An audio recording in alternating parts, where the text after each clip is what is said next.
Welcome to another fun-filled edition of Second City Sports, the Friday edition, right here, live and in living color, right here on Sports Zone Chicago, along with Miss Lakeena McGee, which is she. I am Cindy Brown. Hey, that's me.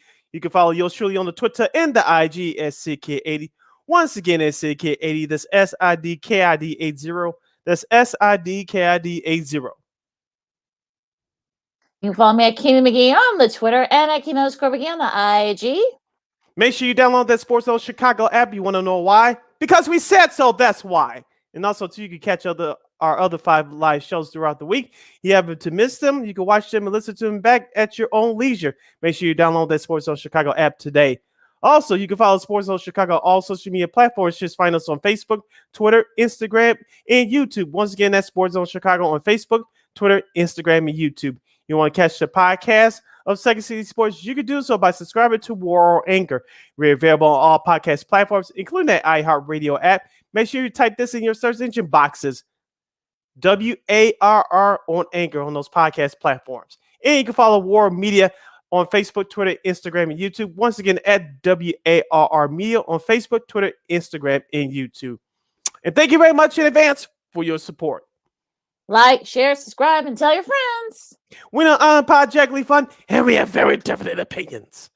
If you have any opinions or thoughts or concerns or questions during our 2-hour extravaganza we call a sports radio show, you can do so by subscribing, by going to Sports Zone Chicago on Facebook. We're back on Facebook, folks, and Sports Zone Chicago on YouTube. Type in questions and comments in the comments section. Lakeena will get them up on the screen for you. But if you decide to troll or do something stupid, or just flat out being a jackass, I've given Lakeena full boat to give you the Beer Lane Beer boot. Bye-bye. Hello, she says that. Guest menu for today's show. At the bottom of the hour, we'll have a good friend of the show from ESPN Radio 1000 in Chicago and ABC 7 Chicago Sports, Miss Dionne Miller. Will hop on with us to preview tonight's Game 3 between the Bulls and the Bucks in the NBA playoffs. That best-of-7 series is tied up at a game apiece. And during the next hour, we'll have our hometown girl from KXRB Radio in Sioux Falls, South Dakota, Miss Christine Manica, for her bi-weekly commentary on sports, entertainment, and more. So that's our guest menu for today. Lakeena, tonight is the night that the Bulls fans have been waiting for 5 years, a home playoff game at the United Center. The Chicago Bulls will host the Milwaukee Bucks in Game 3 of that first-round series. Tip-off is tonight at 7:30 p.m. You can watch that game on ABC, folks. Not ESPN, not NBA TV, not bootleg cable, regular ABC, okay? If you don't get that channel, that means you didn't pay your bill or you're just flat out stupid. Anyway, let's move on. Lakeena, our quick review of game 2 win for the Chicago Bulls on Wednesday. My personal opinion, they benefited from the extra day off between games 1 and 2. The Bulls defeated the Bucks 114-110. DeMar DeRozan had another historic game with 41 points. He vowed not to shoot that badly again from game 1, and he was correct on that. Nikolai Vucevic had a better game with 24 points and 13 rebounds. He was active on the glass, and he got his shots going from behind the arc, shooting 4 of 8. Off the bench, Javonte Green had 14 out of 14 minutes. He had 2 points and 5 key rebounds. And Ayo Dosunmu had some key stops in 7 minutes of action late in that game. On the flip side for Milwaukee, Lakeena, Giannis Antetokounmpo did his thing with 33 points. Chris Middleton started to come on at the end of the third period. He had 18 points for the game, for 5 for 7 shooting from downtown before he sprained his MCL. That's a big storyline going into this game tonight and for the rest of the series. We'll talk about that in just a moment. And Bobby Portis, who's also injured, had 6 minutes of action on Wednesday, had 2 points and 2 rebounds. Lakeena, I was shocked that I saw the halftime score with the Bulls 63-49 lead. Just like most logical people, I thought they were going to get their asses blown out in game 2. I thought that game 1 was the game that they had to win, and they didn't get it. But they turned it on in that fourth quarter. You knew Milwaukee was going to make a run. They did in that third quarter, but the Bulls turned on that pressure defense, in particular Alex Caruso. They started making shots. The Bulls' big three outplayed Milwaukee's big three, and they earned that game 2 win on the road. Yes, they did. And I think this is for confidence purposes. I think Mm-hmm. you can say that could be easily up 2-0, but that's a whole nother discussion for another topic. But I think this made people realize that look, this is the Bulls team that we saw early in the season, the team that kind of put up that fight, that tenacity, that total team effort. And I think I don't want to say that the Bucks felt this way, but I think they kind of had that the mentality that, oh, you know what, the Bulls haven't been playing well lately, and oh, hey, oh well, they've lost like 16 or last 17 or something like that, and they had their number, or the Bucks did, and they thought, oh well, we're just gonna roll over, and then they'll roll over, but steamroll the Bulls. I don't know if that was their intention. I don't know if they did feel that way, but I think it seemed like that was kind of the mentality. And I think the Bulls, told them like, hey, you know what? Hey, we're still a pretty good team.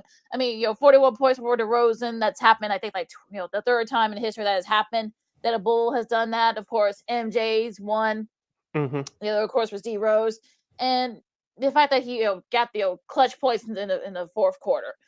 Vooch made some, key shots. Caruso showed, we see why that Caruso is such a big part of this team, especially defensively. You saw, Dozier actually also contributed in other ways as well. Dosunmu had a couple of key stops, and Zach, we saw a little bit of Zach. I mean, he had 20 points, but he had some clutch shots late. Also, P will make some key defensive stops in this key block and such. So yeah, a total team effort by the Bulls.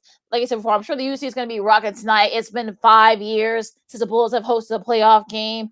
And if you saw their social media, their social media people do a great job. You can tell that, there's going to be a lot of noise. And plus, it's also going to get the ABC treatment. So it's going to be sort of the key game on ABC. So, I think the UC is going to be rocking tonight. It's Friday night. The mood is right. We're going to have some fun. Show you how it's done. TGIF. Oh, brother. No Family Matters tonight. No Full House. No Step by Step. You get Bulls basketball in your face tonight on network television. Lakeena, I don't know if you caught the comments of DeMar DeRozan following the Game 2 win on Wednesday. He was talking with the guys from inside the NBA on TNT. And he mentioned, I believe, that he was answering Ernie Johnson's question about what was the adjustments that the Bulls made from games 1 and 2. He said that they had a little team meeting with the extra day in between games 1 and 2 from Sunday to Wednesday. He said everybody had to look themselves in the mirror and challenge themselves to play much better, which the Bulls did. They knocked down their shots, and they were more consistent with moving the basketball around. And DeMar DeRozan, once the Bulls went back to Milwaukee late on Tuesday night, he went into Fiserv Arena and put up some shots. Remember, we saw film of this early in the season. Even after a win against the Orlando Magic, I believe, and DeRozan missed a free throw, he stayed after the game at the United Center to work on his free throws. That shows you the leadership and the hunger that he has to get better, and just hopefully it trickles down to the rest of the guys. And what I noticed from DeRozan from games 1 and 2, DeRozan was 6 of 25. He didn't get to the free throw line as much. He got to the free throw line 9 times in game 2 and made all 9 of his free throws. So he was very aggressive. Hope he keeps that up. But other guys will have to continue to step up, like Zach LaVine and Vooch. And Kobe White, let's not forget about him. In his first playoff game on Sunday in game 1, he had a good performance with 16 points. He struggled in game 2, but he needs to pick it up tonight. And hopefully playing at home in front of the fans will have his confidence return. Yeah, I hope so too, because I think they're going to really need him if they are going to try to pull off this upset. So, and plus also too with the Middleton injury, we'll talk this more with Dionne in a few minutes, but I think that's really, kind of evens the playing field. And look, you saw what happened even before Middleton got hurt. I mean, the Bulls were right there, in game 1, if they had just made some, adjustments and such. So it was right there from them from the take. But also too, I think with Kobe White, I think we saw a little bit of that, and also too with Derrick Jones Jr. and Javonte Green and all those guys. I mean, they sort of, they need guys to step up and everything, because in the playoffs, you really need those guys to kind of help you, especially if you're trying to, I think people are starting to notice that, hey, this Bulls team is actually pretty good. So I think, look, we got to get to it because we got to talk about the rest of these games. We'll talk about the rest of stuff with Dionne, but I feel like the Bulls have a shot. Now, I'm not going to say they're going to win the series or anything like that, but I think they have a chance, and we're going to see, with the rest of some of these games from last night and a couple nights before, we'll see what happens. Now, going into the rest of the playoffs, we'll start with last night's games for a second. Memphis came back for 19 down. They outscored 25 at one point. Yeah, and I think they scored I think they outscored the T-Wolves like 50, 50-10 those last like few minutes. And I know Chris Finch, this is, he didn't make the finalists for Coach of the Year, but some are questioning his decisions. You wondered, like, after, especially when the Grizzlies started making that run, why didn't he take that time out after, like, maybe it was like 15-0 run or something? That way they could have settled everything down, because you can kind of tell that they were taking a lot of bad shots the T Wolves had. And I think Anthony Edwards, got banged up. So I think that sort of, kind of started that rally. I can't see, I can't talk to it for some reason as well. But it was sort of one of those things where you just, like, I don't know. That was probably one of the strangest playoff games I've ever seen. Yeah, remember, Lakeena, during our last show on Monday, of course, the Memphis got stunned on their home court last Saturday in game one. Of course, they rebounded with a big win in game two. But last night, as I said on our last show on Monday, somebody else needs to help out John Morant if Memphis wants to move on to the next round. Desmond Bain did that last night with 26 points in 40 minutes of action, including 7-15 for 3-point range. Steven Adams, who I thought was going to step up, the coach decided not to play him last night. It didn't hurt him, but Memphis ended up winning that ball game anyway. John Morant had 16 points with another triple-double, 10 rebounds and 10 dimes. And also Jaren Jackson Jr., and even though it was limited action, he had some key blocks down the stretch. He had two for the game. He with 6 points to 7 rebounds. Yes, he was in foul trouble, but he was a key anchor in the middle for the Grizzlies defensively in their comeback. And Kyle Anderson, he had 4 points and 3 assists and 3 rebounds, but he made some great plays defensively down the stretch as well. So, well, as you mentioned, Minnesota, they poo-pooed down the middle of the third quarter into the fourth quarter. Memphis, with tough defense, got back into the game. And that's what they've been known for throughout their not short, but throughout their history of their franchise. And with John Morant at the helm, they started to pack up that attitude, and you saw that last night. Yeah, I think you saw a little bit about the Memphis team that people have been seeing all Mm-hmm. season long. Like I said before in the last couple of shows, some people are actually picking Memphis to get to the NBA Finals. We'll get to why some people feel that way in a second. But I think if Mm-hmm. you're Memphis, I think you gotta feeling really confident going into Game 4. Now, as far as the T Wolves are concerned, I mean, look, you had your shot to perhaps maybe try and get the probably take the not necessarily take the control of the series, but to sort of get ahead of that and get the momentum going to Game 4. But you wet the bed, if you will. So you give the Grizzlies credit for the win, but T Wolves, they need to get some. They need to get like some side eyes as well for basically blowing that lead. There was no 19-point lead or 20. It was 25 at one point. Really Mm-hmm. crazy. Now Yeah. going in. Yeah, Go just ahead. real quick. Karl-Anthony Towns was in foul trouble. He had another bad game with only 8 points in 33 minutes of action. That's not going to get it done. Patrick Yeah. Beverly from Chicago, he was an engine starter, especially early in the game. He had 14 points on the night. I know he shot 0 for 5 from 3-point range, but he got the Timberwolves going early. And D'Angelo Russell was the only consistent person from their team. He ended up with 22 points. But Lakeena, like you said, their head coach Finch. Calling timeouts, not calling timeouts. That was one of the things that kept them from winning this game. Now they lose home court. They got to win Game 4, or else it's over for them in a hurry. Yeah, totally. Going into the other game, the late game, we'll start with that one, Golden State and Denver. I think we're starting to see a little bit of those Golden State teams that won those 3 championships. Draymond Green made a key, steal against Jokic. You guys Mm-hmm. saw that. I mean, that shows you why that Draymond's been named to all defensive team multiple times. He just showed you why with that steal against Jokic. And look, and Steph Curry actually, came from the bench because he's still a little, banged up, but he had 27 points coming off the bench. You saw, Jordan Poole is continuing, sort of. He's kind of a veteran in the playoffs. He had 27 points. So I think the Warriors, look, I'm not going to look, our buddy Matt Peck from CHGO said that, hey, don't count the Warriors just yet. And that's, we saw why last night. I believe Jordan Poole is the third player in Warriors history to score over 80 total points in the first 3 career playoff games. So, like you mentioned, he had another big game last night. He had 3 big 3-point shots that he made out of 5 attempts last night.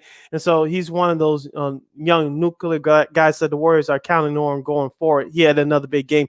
Draymond Green, as you mentioned, He doesn't have the score. He does have the scoring touch, but he's not what he once was because of age. But he still gives it to you defensively. He had 10 assists and 5 rebounds to go along with those 6 points and along with that key steals you mentioned at the end. I saw that you knew that was coming. If you heard Reggie Miller's analysis, you knew that steal was coming. And when he took that ball away from Jokic, he anticipated the play. You know what things are going to happen. You read the play and you execute, and that's exactly what happened with Draymond Green. Andrew Wiggins struggled a little bit, unlike in games 1 and 2. He had 9 points, but that's okay. You'll take it once. You mentioned Steph Curry and Jordan Poole took the scoring load for the Warriors. And Andre Iguodala had 4 points and 4 key rebounds in his limited minutes of action off the bench. And so this Warriors team is have it going on right now. Let's not forget Klay Thompson. He had 26 points as well, including 6 of 13 from downtown. And so the Warriors are starting to get that groove back. And once Steph Curry's foot started, hopefully it will start to get a little bit better.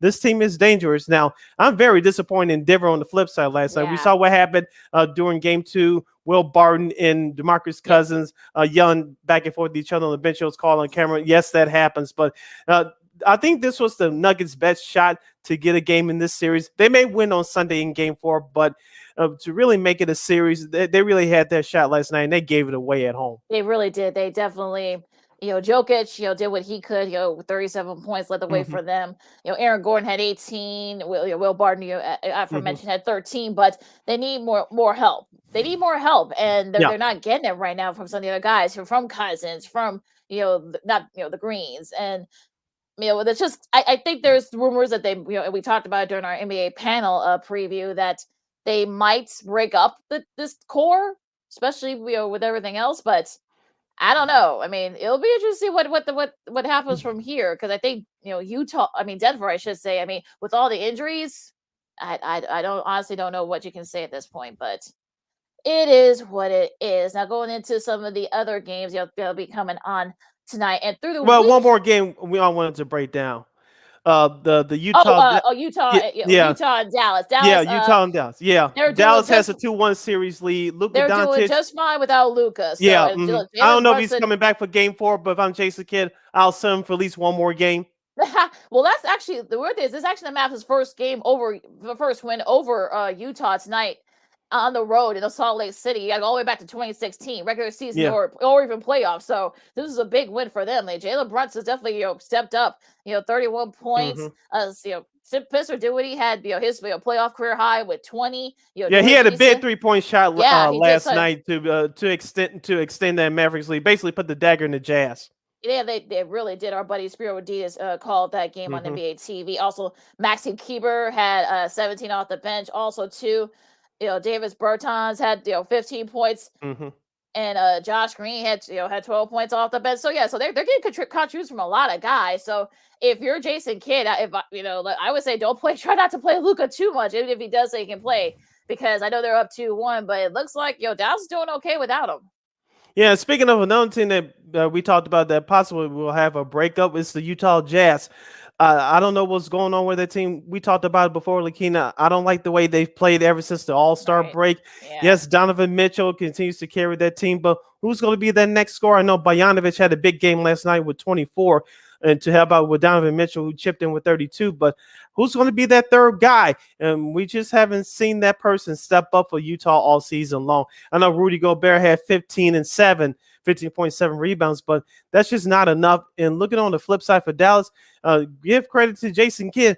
He has his team playing very well defensively right now. And maybe Utah will win game 4, but I think that's it for them. Dallas has full control of this series. This was their best. Actually, game 2 was actually their best shot to go up 2-0, and then maybe they could have had that momentum going into game 3. But unfortunately, that is not being the case. And Dallas looks like Dallas might have taken control of that series. We'll see what happens there over the weekend. Now tonight's games along with Bulls and Bucks. You got the Heat and the Hawks. The Heat are up 2-0.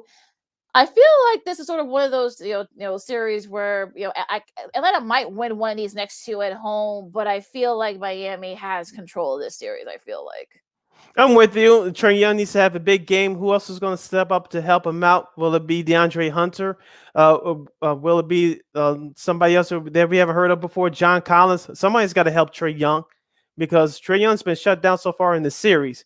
And Jimmy Butler on the flip side from Miami has stepped up. Tyler Hero, Duncan Robinson, Bam Adebayo. I know he's mad that he didn't make the finals for Defensive Player of the Year. You know, Marcus Smart has that award. And so Miami, as we talked about before, they're a very good defensive team. They've shown it so far in the first 2 games of this series.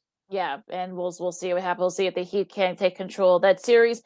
Phoenix and the Pelicans, that's at 8:30 on ESPN. The series is now tied, and now Devin Booker will be out for a couple weeks with that hamstring. So, look, I mean, we've seen the Suns, how much depth that they have. The fact that they've been without Booker and CP3 for various times over the season, that's going to be the same case here. And if you're the Suns, you better try to win Game 3, because you don't want to give the Pelicans any confidence thinking that they can have a chance to win this series. Exactly. For the Phoenix Suns, I'm looking for an all-team effort tonight.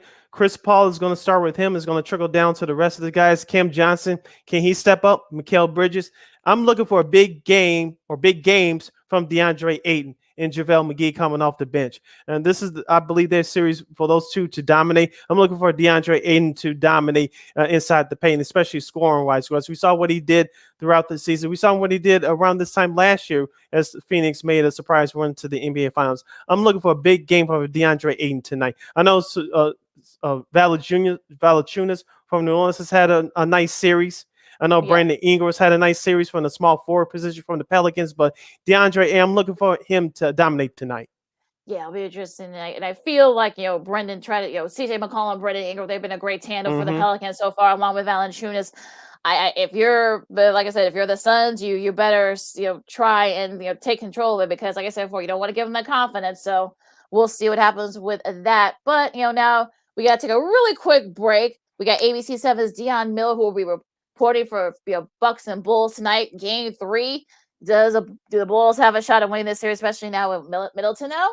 We'll ask her that and a whole lot more. And we'll even do a little more playoffs too to finish up the clips and maybe a playoff series of the rest of the series. Sidney Brown, Lakeena McGee, Second City Sports, Sports Zone Chicago, and we'll see you in a bit. AutomotiveMap.com presents the Sports Flash on the Sports Zone Chicago. NBA Thursday, the Bulls dropped their second straight 126-109 the loss at New Orleans. The Bulls are 42-31 with the setback. Zach LaVine led the scoring for Chicago with 39 points. Kobe White had 23. The Pelicans got 30 points from Devontae Graham, 25 from CJ McCollum, and a double-double from Jonas Valanciunas. Up next for the Bulls, they'll try and snap the skid tomorrow night when they visit Cleveland. The Blackhawks put a 2-game winning streak on the line tomorrow when they visit the Vegas Golden Knights. Chicago with a 4-3 win at Los Angeles yesterday. Alex DeBrincat had the shootout winner. Colin Delia made 43 saves through overtime in just his second start of the season. Spring training Thursday, the Angels beat the Cubs 5-4. Today, it'll be the Cubs taking on the Rockies. The Giants beat the White Sox 9-6. Today, the Sox will face the Mariners. For lightning fast sports updates, download the Score app. It's free and one of the most popular sports apps in North America. I'm Chuck Sanders. That's the Sports Flash on the Sports Zone Chicago.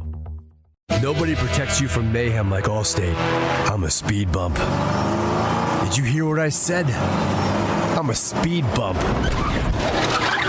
And if you have cut rate car insurance, the cost to reattach your muffler could really be a bump in the road. So switch to Allstate, save money, and be better protected from mayhem, like me. Based on coverage and limits selected, subject to terms, conditions, and availability. In most states, prices vary based on how you buy. Allstate Bar and Casualty Insurance Company and affiliates, Northbrook, Illinois. Have you wanted to speak a new language but thought it'd be too difficult or take too much time? Then try Babbel. In just 15 minutes a day, Babbel teaches you conversations that you will actually use. With 14 languages and lesson topics like travel, business, relationships, and more, you'll learn what matters most to you. Babbel. Language for life. Learn a new language with ease. Go to Babbel.com to try for free. That's BABBEL.com.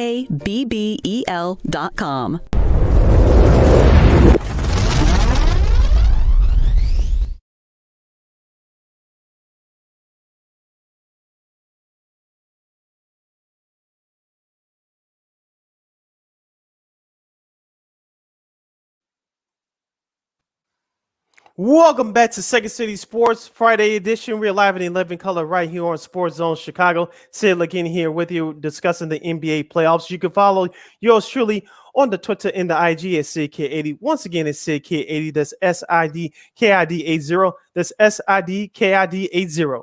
You can follow me at Keenan McGee on the Twitter and at Keenan_McGee on the IG.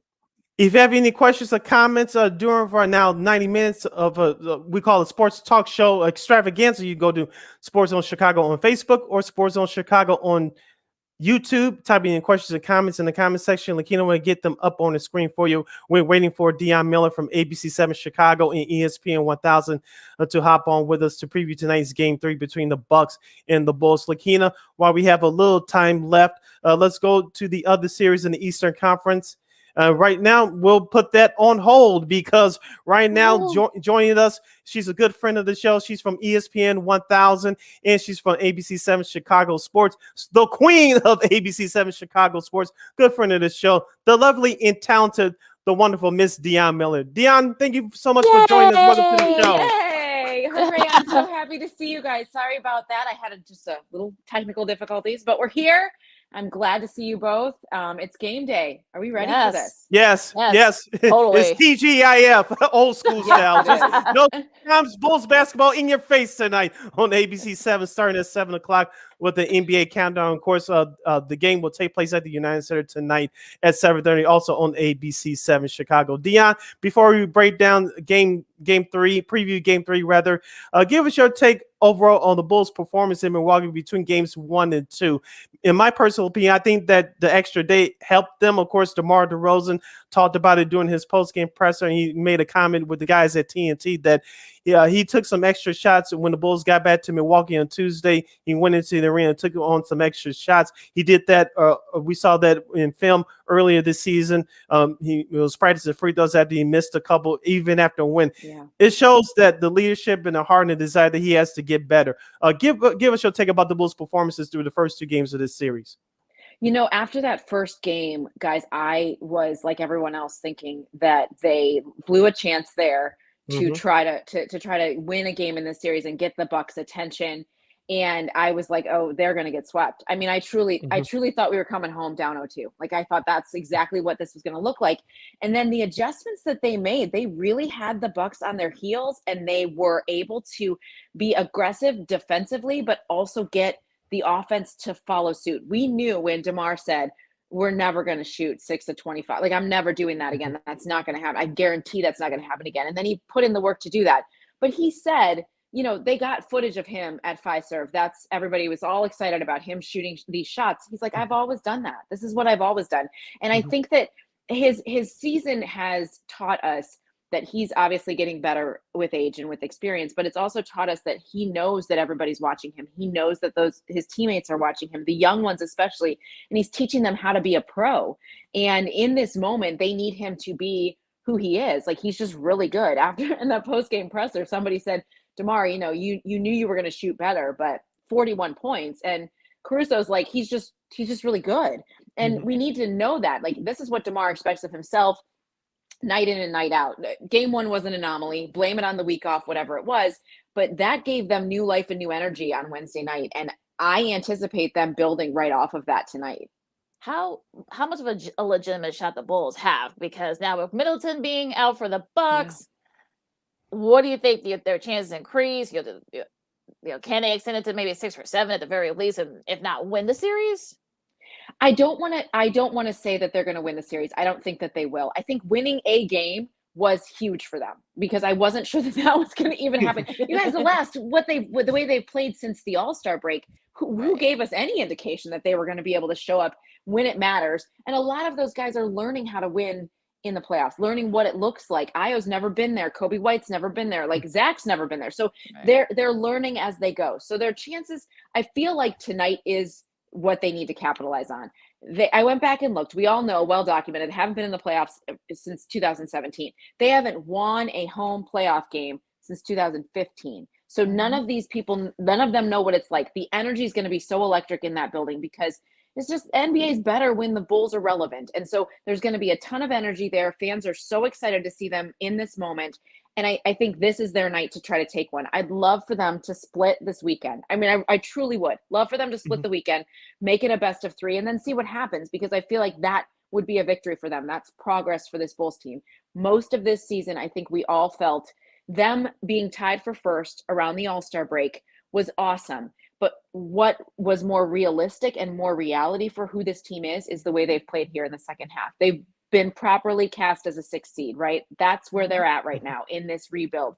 But it's promising. It's optimistic. There's reason to feel like, okay, they've turned a corner. They're ready to be competitive in the East regularly. And this is just a tiny bit of that foundation. ABC 7 Chicago's and ESPN 1000's Dionne Miller is joining us right here on the Friday edition of Second City Sports. Sid Lakeena here with you live and living on Sports Zone Chicago. Dionne, let's talk about one of the acquisitions that the AK and GM Mark Everson made over the summer, and his name is Alex Caruso. I watched him with the Lakers, and he was a pest, and he gave that team a much defensive energy, especially during their title run in 2020 in the bubble. This year, before he got hurt, he brought the same intensity to the Bulls, and he was one of the main reasons why they got out to that hot start.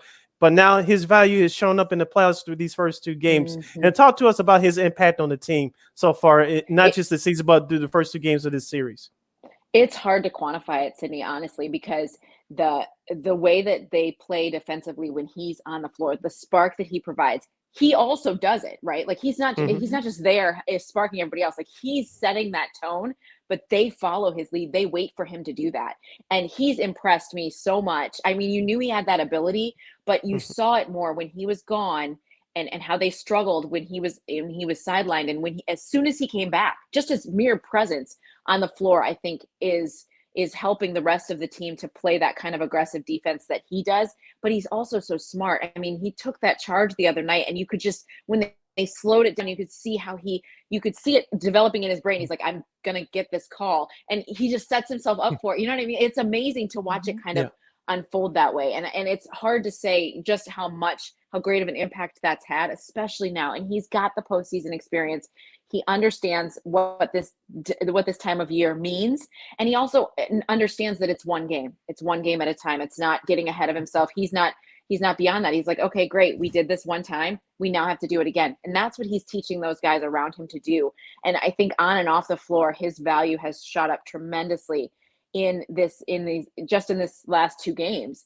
And you mentioned like AK bringing him in, and isn't it incredible how in 2 short years that AK has won our trust and devotion, and everybody's like, oh, I believe him. If he doesn't want to touch the chemistry on this team, I trust him. I think they're going to do well. It's just mind blowing to me that 30 years of Gar and Pax, and all anybody wanted was for them to believe in them. And in 2 years, we trust this guy with what he's done with our team. I think it's just incredible. It says a lot about what he's building for the future and keeping the Bulls relevant for a long time.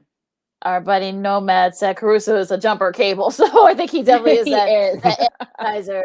Now, let's talk about Vooch, because I've had to defend Vooch a lot on Bulls Twitter, Dionne. It's absurd. So she's on there way more than I am, Dionne, just for the record. Right, that is true. That is true. Now, how much of a big, pickup has he been? And also, too, especially, I know he's had some, his quips here and there, but how great of an addition has he been for the squad? He has been good, but when he's been bad, he's been real bad. And that's why you have to defend him so much, Lakeena. And I appreciate the effort, because I'm a big Vooch fan. I'm a big fan of him. And he's a reason that DeMar is here. He's a reason he stood up and said, this is a place where we can win. And he's a big reason that the team is where they're at right now. He was a huge acquisition. He has provided so much, and he's been in big series too. He gets it. He's got that experience, that swagger, that you want from a guy like that, and he's able to contribute inside and out, and it just needs to be consistent. But again, the big 3 had a great night on Wednesday night, and that's what needs to continue. And I'm so anxious to see how that changes once they're home, where they're used to playing, where they're confident, even more confident, especially having the crowd on their side. Wednesday night wasn't just winning a playoff game. That was the first time all season that they've beaten a team with a winning record. Like that's a big deal, guys. That's something that needs to be noted. All we talked about was how abysmal they were against winning teams. They finally do it when it counts. That has to give them a boost too. I felt like throughout the second half of that season, that was always in their head. Every time they played Philly, every time they played Milwaukee, every time they played New Jersey, all we talked about was that they can't beat a winning team, can't beat a winning team, can't beat a winning team. Well, they did it. So now it's just a matter of capitalizing on that starting tonight. And speaking of the Bulls' big 3, let's talk about Zach LaVine. Yes, he had 18 points in game 1. He struggled, but I thought he did better, even though he scored 20 points. What do you expect from him coming up during games 3 and 4 over the weekend here in Chicago. And do you think that the Bulls will give him a max contract over the summer? I'm not sure. I'm not sure. But back to my previous statement, I trust AK and what their vision is. I think they like him a lot. I think there's reason to love him and love his commitment to this team, to this city, and wanting to be a part of this. And that game 1, I have to, yes, they had a week off, but he's never been to the postseason, like not ever. And it was so talked about, like he was the best player on a losing team, right? For that's best player with a losing record, best player with a losing record. That gets in your head. It has to. It has to. And so then when everybody else is struggling, it just highlights it even more that it was just that game 1 was just awful. It was gross. It was the worst. It was the worst game they could have played. But I feel like Zach I don't know if I don't think they'll give him a max deal just because he's not the guy who makes everybody around him better. He's not that guy. DeMar DeRozan is that guy. And Zach isn't that. And I don't know if Zach's ready to be that alpha male leader that they are going to need him to be for a long time. He's great in the role that he has right now to complement. I just don't know if he's got everything to be that guy. But he is key to their success right now. And I think he's key to their success moving forward. I'm just not sure he can demand that max money for the role that he can play even at his best. That's what I'm assessing at the moment. But there's so much left of his career, so much left of what he can do just getting this experience in the postseason. I felt like after he played in the Olympics, he came back with a different vibe, a different confidence. I think that changed him. So the playoffs, I think, is going to do that too. And so he's got a lot of growth in his career that can maybe get to that point. I just feel like where he's at right now, this is like he's properly suited for that in this moment to play the role that he is. Well, I know he hasn't played very well, and he actually did okay. Did contribute in the in game 2, but how impressive has Ayo Dosunmu been throughout the season? I mean, sort of a steal for AK and Eversley. Speaking of, how do you feel about Ayo? I'm such a big fan of Ayo. The way he plays, the way he carries himself, the way he represents our city, that it matters to him. It means so much to be in a Bulls uniform. And it's incredible because we took the family to a game a couple weeks ago, the Toronto game towards the end of the season. It was a great game. It was so much fun. And my son went in to it talking about loving Kobe White. I mean, loved Kobe White. And he left and he was like, I don't know if I like DeMar or Ayo better. Like Ayo has that presence, and he's getting kids' attention in our city, and he's winning fans with his play. He's relentless. He's not arrogant. He's incredibly humble. He gets where he's at. He's learning on the job. And we've seen him grow so much this season. I just have been very, very impressed. The moments don't seem too big for him. He hasn't had the start to the playoffs that we expected, but think about it. Think about that there were kids in the NCAA tournament older than Ayo Dosunmu, right? Like he's ahead of where his age is. So he's going to just need some more time, but I agreed. What a steal, and what a smart pick because of the heart that he has for this team and this city. And that you're going to get your absolute best from him. And that's what it gets everybody on their feet. That's you want to cheer for a guy like that. Dionne Miller from ABC 7 Chicago and from ESPN 1000 in Chicago is joining us on the Friday edition of Second City Sports. We're live in the 11 color Sports Zone Chicago. Sid, Lakeena here with you, talking about the Bulls and the Bucks game 3 tonight at 7:30 on ABC 7 Chicago. Dionne, let's go stick with the Bulls, and I want to talk with you about Patrick Williams. He struggled in game 1, but he had a big performance in game 2 with 10 points and 9 rebounds in 32 minutes of action. Even though he's missed the majority of the year due to various injuries, talk about his impact, because I thought he was one of the underrated keys to a Bulls win in game 2 on Wednesday. The defense he's playing on Giannis is unreal. He is frustrating the MVP of the league. And you can see it, and it's impressive. There were a couple of possessions where I would just kind of isolate, just watch him and watch what he was doing. And he was just playing smart, sound defense. And all season, what did we say when the Bulls struggled? Well, wait till they get healthy, And then they did towards the very end, and it was like, okay, I don't notice the difference. And now I feel like we're starting to see it. Patrick Williams is coming into his own. He can be so good. But again, he's so young. And you see moments where you're like, he's going to be so solid for the future. He's just learning as he goes. And so that's where we have to get back to reminding ourselves and fans and everybody that it's still a rebuild. It's still being rebuilt. And they have strong pieces right now. They have more of a cornerstone foundation, or I guess a triangle with the big three, a triangle of foundation. but it's still being built. And I think Patrick Williams is going to be a big part of that, just with the confidence he's gaining. I mean, think about coming into the year with such excitement and so much energy, and we're getting back to normal, and I'm on the floor, and I mean, boom, his season is gone. And so he's been waiting to get back. So he's still recovering from all of that and trying to be the player that they want him to be. I think he can be. I think we've seen moments of that. But again, it starts with defense for him, and he's been so great. And I expect more of it this weekend. Last question for me, Dionne. Now, who else outside of the big three and P. Will and Caruso? Who else has to step up for have the Bulls have a chance to perhaps upset the Bucks to take the series?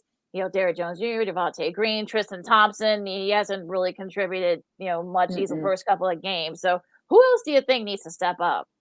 You guys, I'm really on board with Kobe White and the way he played in game one. Like, what was happening when he was a big part of that run that they went on, and the way that he played with confidence and kind of took that moment for himself. I just felt like that his contribution off the bench is going to be big, and for him to gain that confidence and then work with Io, I think those two can be a big reason why they can win another game or even two in the series. They're going to need the depth to step up. And I'm expecting Kobe to have another kind of a repeat performance from game one. I think that he needs to do that to bolster the back end of this roster and those guys coming off the bench, and be that glue that can kind of give the starters a breather, and then bring that second unit along. I think they need more from him for sure. Last moment or two with Dionne Miller of ABC7 and ABC7 Chicago and ESPN 1000 Chicago, right here in Second City Sports. Sid Lakeena here with you on Sports Zone Chicago. Dionne, you were there at Hallis Hall earlier this week with the Bears mini camp. I'll call it organized flag football. I know the new head coach Matt Eberflus is trying to implement his program along with new GM Ryan Poles. From the outside looking in, I like the way so far that Matt Eberflus's message is you're going to be held accountable, because we saw the way the Bears played under old head coach Matt Nagy. Talk to us about what was his message to the team this week, even though a few veterans decided not to show up or they showed up late.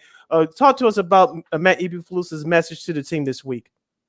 I think his messages to the team was he was trying to lay down like that hits principle, right? This is how we're going to play. The guys talked about it. We heard it 50 times on day one. It's that he's making it clear what his expectations are for the team. I'm stunned that there were a couple of veterans not there. Now, we don't know exactly why they weren't there, but it surprises me, because with a brand new head coach, wouldn't you want to make a really good impression on the new guy? One would think. You would think. But you would think. But we don't know. We don't know the details. I mean, they could have met him earlier and explained, like, I'm not going to be able to be, we don't know.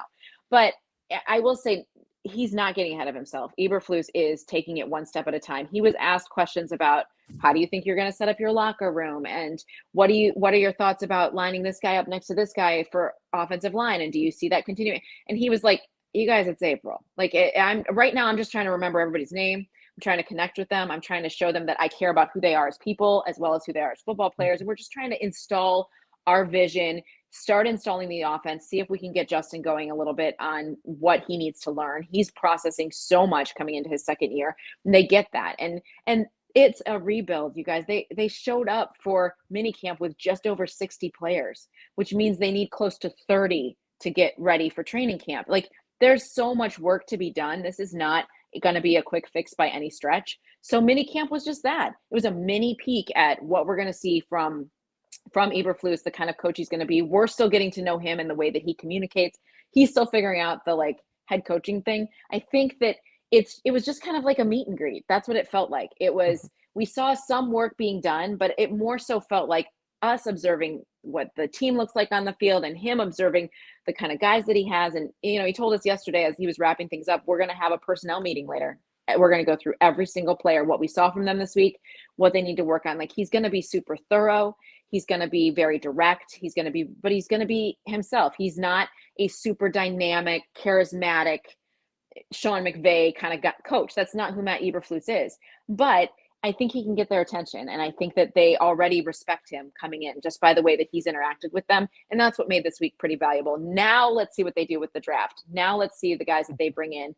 And let's see what happens for mandatory minicamp, just if we see some of that progress in just their relationships and in the way that they're moving forward. That's what I'm hoping we'll get over the next month. Last question from me, Dionne. You do a great job during the Bears season with the Bears pre and post game shows on ESPN 1000. Now you add in a Saturday afternoon / late morning show with a young Chicago sports TV legend in Peggy Kaczynski. I really enjoy your guys' show. You can listen to them every Saturday from 11 a.m. to 1 p.m. Central Standard Time on ESPN 1000 and the ESPN Chicago app whenever the Sox don't play. I know the Sox are on tomorrow at 3:05. You guys going to be on tomorrow? I hope we are 10 to 12:30 tomorrow. They have okay. The White so Sox you come into my time on watching the Best of Soul Train, but I don't mind. Oh gosh! Oh, you're gonna forego Soul Train for us, Sydney? That's very kind. Yes. You can That's do commitments. both. I'll allow you to do both. So that's commitment. Yes. That's commitment. Yeah, talk to us about that show. How did it come about? Because I really enjoy you guys. The way you interact with each other and with the callers. It's not just about sports. It's about relatable issues. Even people that can't relate to it, they can get it and relate to a subtopic in some way. Well, thank you. Peggy and I have been friends for a decade. And when it was suggested to us that we do this, we were both so excited because we rarely get to talk. And now we have a built-in time to do that. And so you're just essentially hearing our conversations. This is the way we talk on the phone. We talk a little bit about sports, a little bit about work, mostly about our families, mostly about the crazy going on at home, mostly about the things we encounter. And it just is, it gives us a place to do that. And it's been super fun. I love when we get callers. I love when people connect with what we're talking about and we're able to just get to know the listener and just be ourselves. It's that, in sports on ABC7, I get this much time and I have so much junk in my head. And now this gives me hours to be able to talk about all the things that I want to talk about all the time. So it's been a true blessing and a real treat. And I've enjoyed it a lot. I've enjoyed doing radio and kind of, you guys get it. It's a different muscle to flex than what I do on TV. So I've enjoyed that aspect of it and pushing myself a little bit. It's been cool. It's been really cool. You can catch her on ABC7 Chicago. Also, too, of course, on ESPN 1000 and ESPN 1000 app. You can check out the podcast of her show with Miss Kaczynski on the ESPN Chicago app every weekend. Did we get everything, Dionne? You did. You guys are amazing. Thank you so much for having me. Go Bulls. I hope that we get a second series to talk about. We'll see what happens. Well, fingers crossed. Yeah, let's hope so. Yeah, let's hope so. Thank you very much, Miss Dionne. You've been a great friend, not only to us, but to me personally, working through various other shows throughout the years with Dean Davis, now with Second City Sports with Lakeena. Thank you very much. You're a true professional. You're just a true nice person, very professional. Please keep it up and let's do this again soon. You got it, guys. Anytime. Have a great day. All right, take care. Stay safe. All right. All right. Once again, that was Dionne Miller from ABC7 Chicago and ESPN 1000 in Chicago. Lakeena, we have a couple of minutes left before we close up shop for hour number 1. Let's get into the rest of the playoff series quickly. Philadelphia and Toronto, the other playoff series in the Eastern Conference. Philadelphia, Joel Embiid in Game 3 in Toronto the other night hit the game-winning three-pointer in overtime.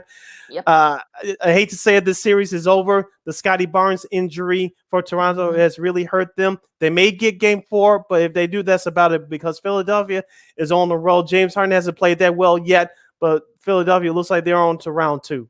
They've actually been playing well in spite of Harden not being at his best. Yeah. So I think that's huge. Matthias DeBoer has been a big, stepped up. Some of the other guys from the Sixers as well have stepped up, during this series. So they might, the Raptors might win game 4 to kind of, extend the series, make it perhaps a gentleman's sweep. But I think if you're the Sixers, also too, Doc has now entered the 100 win, playoff club among coaches. So he's the newest member of that club. He joins about 4 others, including, Pop and of course, Phil Jackson. So congrats to him.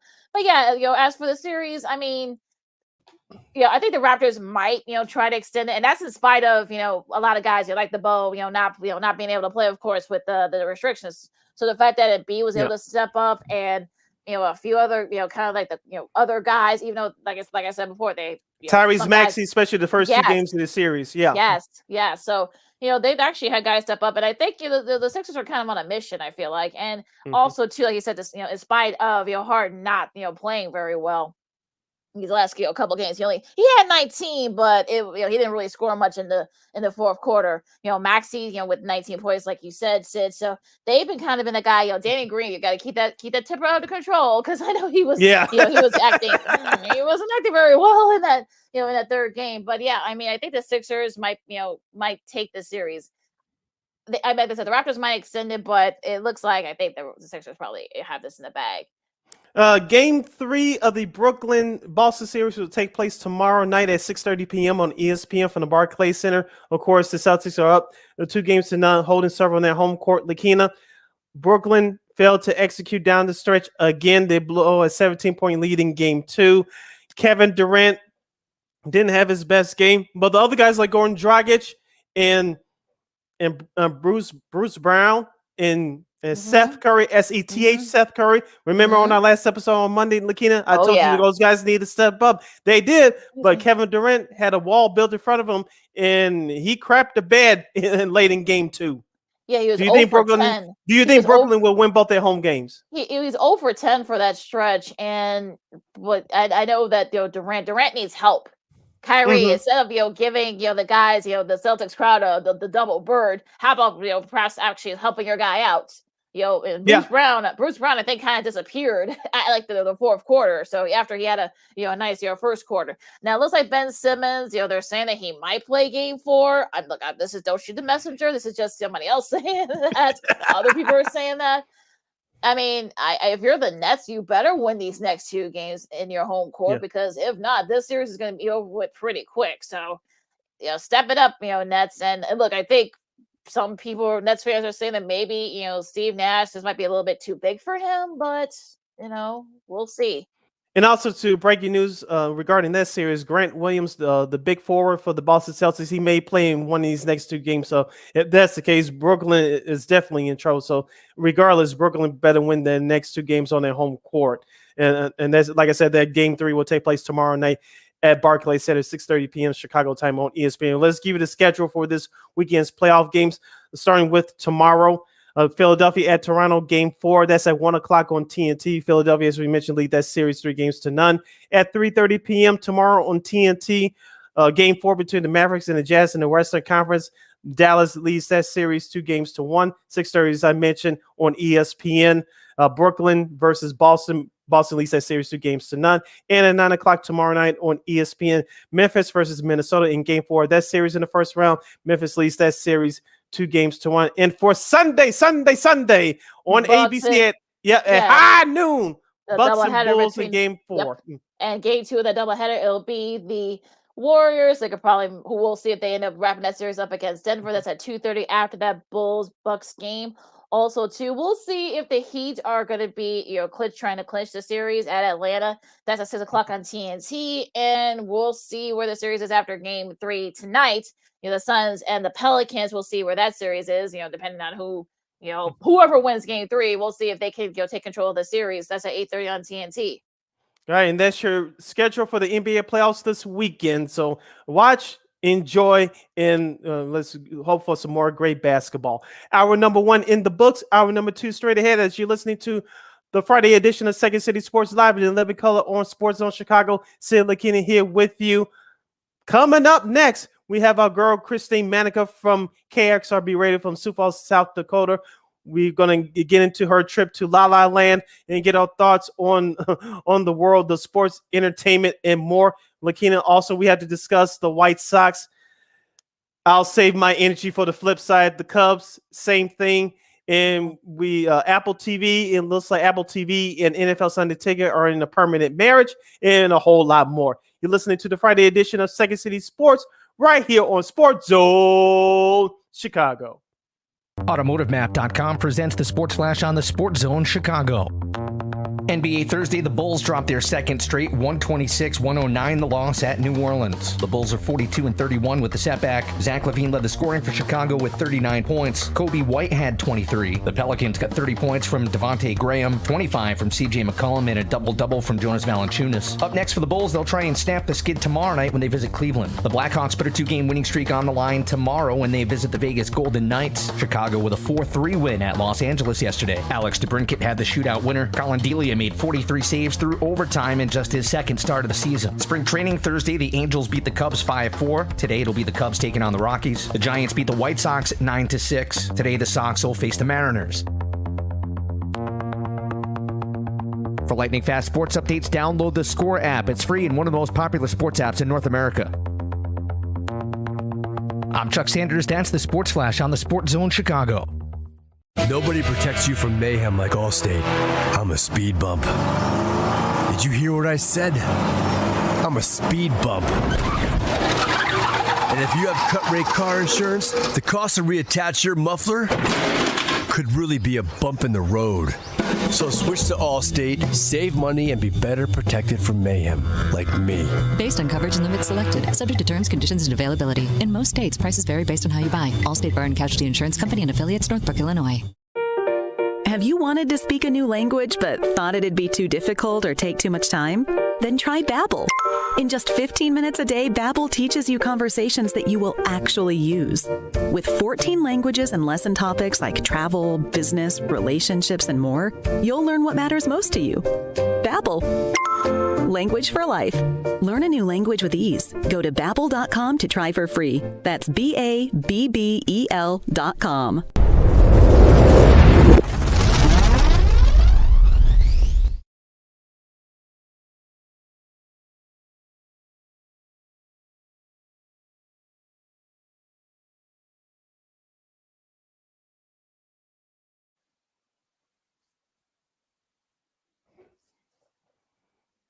Welcome back to Second City Sports on Sports Zone Chicago.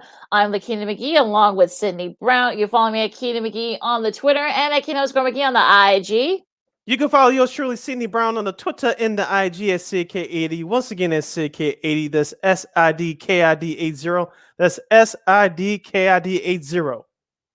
All right, Sis, let's go to the Diamond. And I know you had a lot of energy saved up for this. After having 2 games, being pushed back due to rain, one, will be a part of a doubleheader in July. Unfortunately, the Sox got swept by the Guardians. Sid, what happened? Let's see. Tony La Russa putting out Sunday lineups.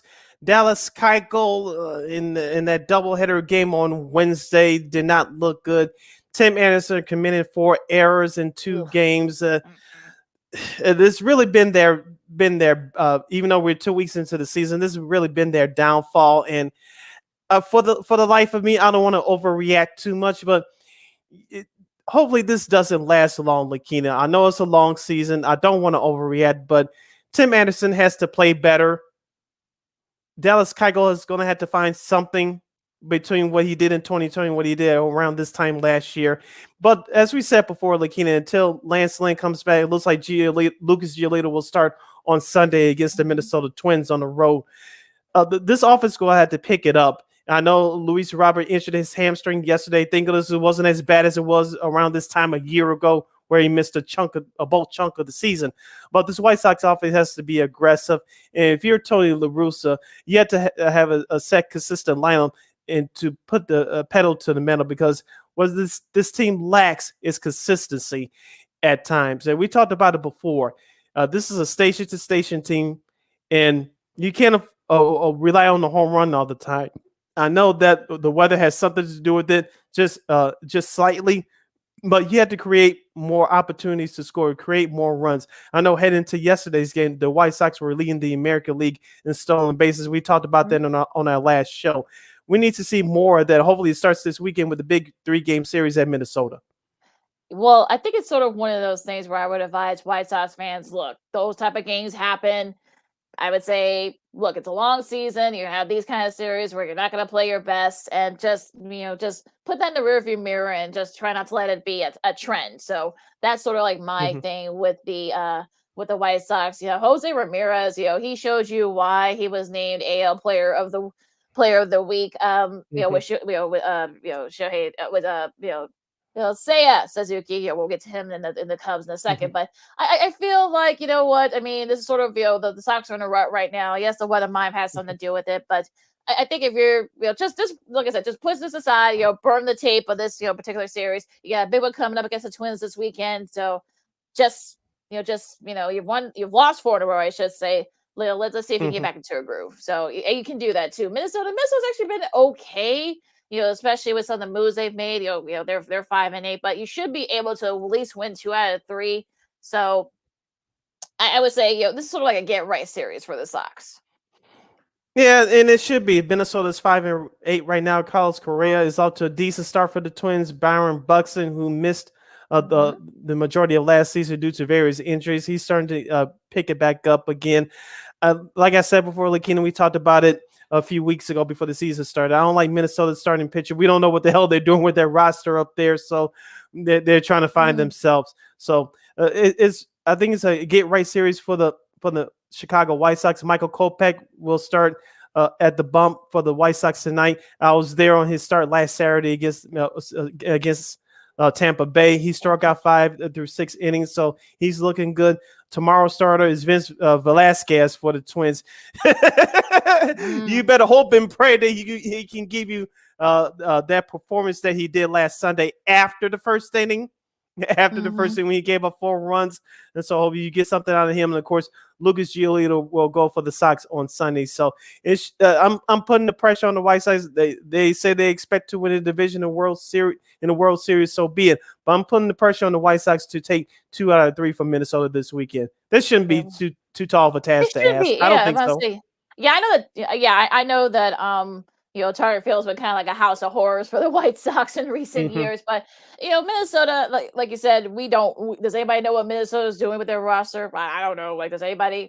But, yeah, so it'll be interesting to see if they can kind of take advantage of the fact that, Minnesota hasn't had the best start either. So they're 5-8, like I said, as this recording. So we'll see if they can kind of, get into it. You got Michael Kopech, go at the round tonight against Bailey Ober. And look, I think this sort of one of those chances where Kopech's actually been looking really good so far. Ober is 1-1 with a 3.27 ERA. So I'm wondering, this could be this could probably be a pitcher's duel, maybe. But again, I think the Sox offense definitely needs to step up and don't drop the ball. TA, you're a veteran now. You've been doing this for 5 years now. You know better, but hey, what can I say?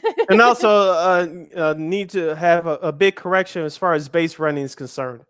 Yeah, because that was terrible, especially that play with Leary Garcia and Luis Robert yesterday. That is totally inexcusable. Oh God, that was I don't think Sox fans want to rehash that. So, but we'll see what happens. But on the north side, the Cubs haven't really had a big showing too much either. They lose their series against the Rays. They lost the opener against the Pirates last night. Their game was actually pushed back to about the same time as the Bulls game. So all you Cubs and Bulls fans, you're going to be having to do a little bit of flipping back and forth between Marquee and ABC 7. But yeah, I mean, they've been decent. The Cubs have, but I think they're starting to kind of show their shortcomings, if you will. With the middle relief and such. And you saw that last night with Pittsburgh.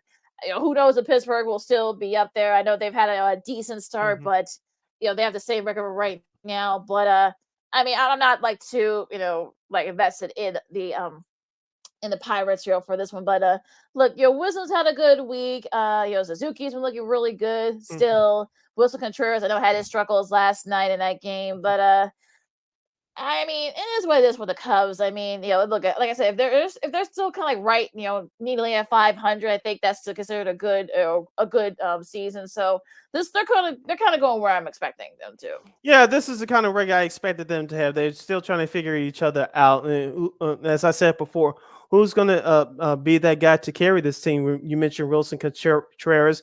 He may or may not be on the trading block. Who knows?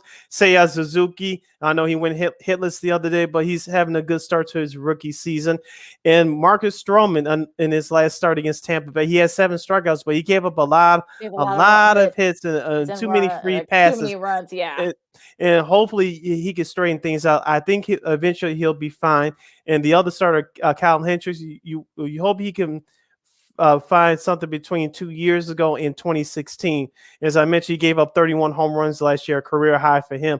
And if he can keep the ball down and throw the first pitch strikes and be aggressive, I think he'll be okay. Now, Drew Smiley has been a surprise as the third starter from the Cubs so far. He's been doing great. He won his last start. And that bullpen for the Cubs obviously wasn't great last night as Pittsburgh came back and won. But the bullpen actually hasn't been that bad. It hasn't been that bad. Yeah, so not it's been bad, okay. though. It's not the greatest, but it's been okay. But for me, for the Cubs, who can carry this offense besides Contreras and Suzuki? You mentioned Frank Schwindel. He's contributed so far this week. And let's see what Ian Happ can do. I know he's one of the young guys they expect to step up. So it's all about that consistency, especially offensively for the Northsiders. Yeah, we'll see if they can keep it up. But yeah, I think the Cubs are kind of like coming back to earth a little bit. You're listening to Second City Sports on Sports Zone Chicago. Talking baseball here with my buddy Sidney Brown. I'm Lakeena McGee. What caught your eye with all of baseball this week? Because there have been a lot of interesting things. Freddie Freeman, hit a home run in his first at bat against his former team. They went 3 out of 4 against the Braves. They've looked really good. The Mets have looked really good so far. I think they only have like a Max Scherzer, and that's starting against the Giants the other night. I did watch that game from start to finish. He almost had a no-hitter, but with Jacob deGrom down, he's going to carry that staff for the Mets. The Mets, actually, they're not a bad team when things are clicking. Francisco Lindor, he had a terrible year last year, signing that free agent deal. Coming over from the Cleveland now Guardians. Looks like he's having a nice start to the season. As I mentioned, Max Scherzer, shut down the San Francisco Giants the other night, carried a no-hitter into the 6th inning. But it looks like the Mets, if they can get some consistency, especially offensively, they'll be okay.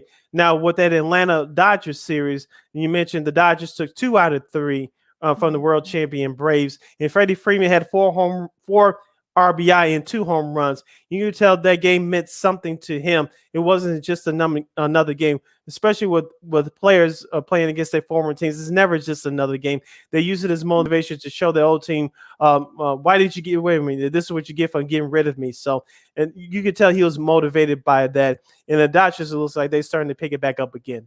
Yeah, the Mets, going back to the Mets for a second, they were the first team to get to 10 wins. Dodgers are right behind them with 9, taking it, 2 out of 3 series, and won the rubber match yesterday. And I feel like maybe the Dodgers are kind of like, getting back to that Dodgers, team, especially with the Giants been struggling. They're 8-5, and the Padres won 4 in a row.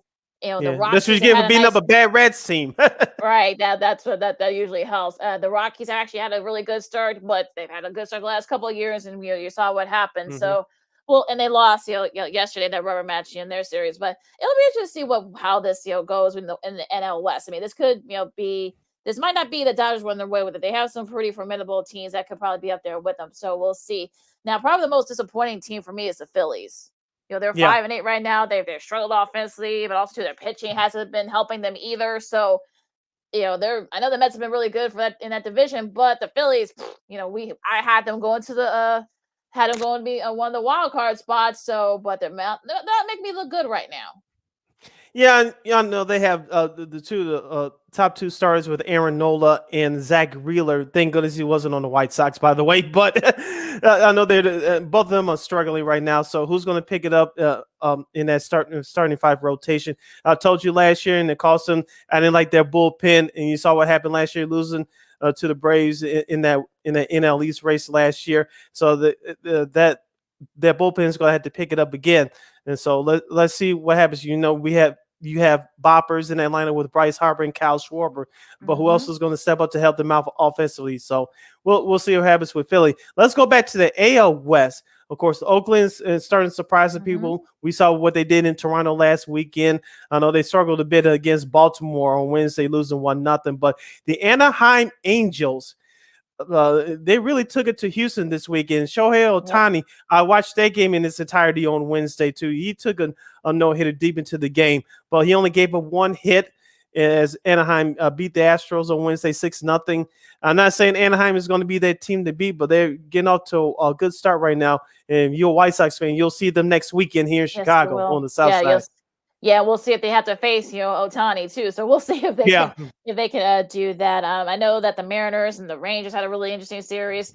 The Rangers actually ended up winning the road match of that series yesterday. So the Bears have kind of struggled a little bit. So, but the AL West is going to be very interesting because we'll see if the A's can keep up. Because they've been playing in quite a very small crowds. I think like Wednesday's game they only had about 2,500 people there. That's smaller than the White Sox. They got 17,000 last Sunday, and it was cold and sunny.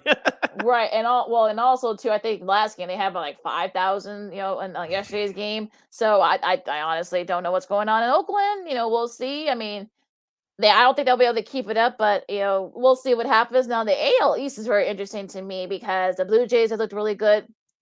They won 2 out of 3 in their series. The Yankees, they've been struggling. The Red Sox and the Rays as well. I know they won yesterday. The Rays did. So this is going to be one of those. This is going to be a series where you could probably shake, excluding Baltimore. Sorry, Orioles fans. You can kind of shake up the other 4 teams in that division. You can probably pull a name out, and this team will end up winning the division, and you probably won't be surprised. Let's start with the New York Yankees. They take 2 out of 3 from the Tigers this week. They keep Miguel Cabrera at career hit 2,999. And I don't know if you caught the clip on social media, Lakeena, but the Tigers radio announcer, Dan Dickerson, has a few choice words for the Yankees. PG, of course. He's the Tigers radio announcer. Of course, with those home team calls, you're going to get some homerism, and rightfully so, whether people like it or not. Of course, you wanted Cabrera to get that 3,000 career hit, but that didn't happen. It's like you need the National Guard to bring the Yankees out of Comerica Park if they walk them. Of course, they walked Cabrera in the 8th inning. Of course, the previous 3 at bats yesterday, Cabrera struck out 3 times. Yep. If you're Aaron Boone, the Yankees, if you pitch to him and he happens to get a hit, so be it, tip your cap and move on. But I'm not just going to give it to you easily. You got to earn it. And I think Miggy doesn't mind, him having to do that. He would. I think he would be the 10th or 11th guy to join that 3,500 home run club. So we'll see if he gets it this weekend. Let me see who they play. I forgot who they play. Colorado. Colorado. So yeah. So we'll see if they can. It's going to be very interesting to see if he gets it this weekend against Colorado. But yeah, Mickey, I'm sure he'll be happy to earn it. But that place is going to be rocking if and when he does hit that 3,000 hit this weekend against the Rockies. Yeah, last year, I was going to say Melky, but Miguel Cabrera got his 500th career home run at Toronto last year. It looks like if things go right, he'll get that 3,000 hit in front of the home fans at Comerica Park in Detroit this weekend against Colorado for a big 3-game set for that team. So, we'll just say congratulations to Miguel Cabrera. I'm pretty sure he's going to get it by the time we come back here on Monday for another live show. So congratulations to him. I remember him as a quote unquote skinny kid when the Florida Marlins brought him up in 2003. Of course, he played a big role in that playoff series against the Cubs, and of course, you saw what happened with what the Marlins did to the Yankees during the World Series of that year. So he's one of the best right-handed hitters I've ever seen, along with Frank Thomas, Manny Ramirez, before he met Mr. Neal, allegedly. But he's just not a power hitter, but he can spray to all fields. You can tell he's doing that, especially at the point of his career. Yeah, and he should be commended for some of the numbers. Okay, I know there have been some rumors about him. Okay, but you can't really deny his consistency, and I think that's been the thing. The fact that he's still doing this at his age, he's in his late 30s now. The fact that he's still hitting at a high level and being a good run producer, I think he should definitely have get his props for that. So we'll see what happens. Going into some of these weekend series now, of course, that first game, that Detroit Colorado series, it is going to be on ESPN Plus. So if you have ESPN Plus, that streaming service, make sure you guys check that out. And you got a double header on Apple TV Plus. I know you want to say something about Apple TV Plus in just a second. You got St. Louis and Cincinnati. That's a 5:40 our time, and the late game of that on Apple TV Plus, Texas and Oakland. So for those of you who live in those four cities, if you hope to maybe see the game in your respective, Bally Sports or NBC Sports, you're going to have to find other ways to do that. Yep, that's the way the world is going. Also, other series, weekend series kicking off starting tonight. We have the Cleveland Guardians, not the Indians, at the Yankees. Milwaukee, Milwaukee, which took care of Pittsburgh earlier this week. They'll travel to Philadelphia to face the Phillies. The San Francisco Giants will continue their East Coast road trip. They'll take on the Washington Nationals. The Boston Red Sox will travel to Tampa Bay to take on the Rays. Remember that playoff matchup in the division series last year. Boston beat Tampa. And when you mentioned the Rockies and the Tigers in the interleague battle, the Miami Marlins will take on the Atlanta Braves down there in Atlanta. Of course, you had Pittsburgh and the Cubs. Toronto Blue Jays against the Houston Astros. The Astros are at 500 at 6-6 to start the season. Remember, Toronto gave Houston some trouble here and there last year, so this is a big series for both teams. We'll see what happens there. Of course, Baltimore will play the Los Angeles Angels of Anaheim from the West Coast. Kansas City Royals, they're one game under 500. They'll travel to Seattle to take on the Mariners. This should be a good series to watch, and I'll be watching this. Remember this series around this time last year? The San Diego Padres will host the LA Dodgers. The Padres are 9-5, and the Dodgers are 9-3. We'll see what gives in that series. Of course, the New York Mets will take on the Arizona Diamondbacks, and the Texas Rangers will face the Oakland Athletics. They'll probably get about 2,000 people out there. Probably that's the over-under at this point. The Dodgers Padres series, there's no love lost between those two. The Dodgers ended up winning the series last year. So the Padres have gone out to a really good start. So we'll see what happens in that series. Milwaukee and Philly. Philly has struggled. This game is going to get the Sunday night baseball treatment on Sunday night. So make sure you guys check that out. We'll see if Philly. I know they're really desperate. Yeah, I know. Well, Milwaukee has won 4 in a row. Of course, that's much due to Pittsburgh. That's what Pittsburgh.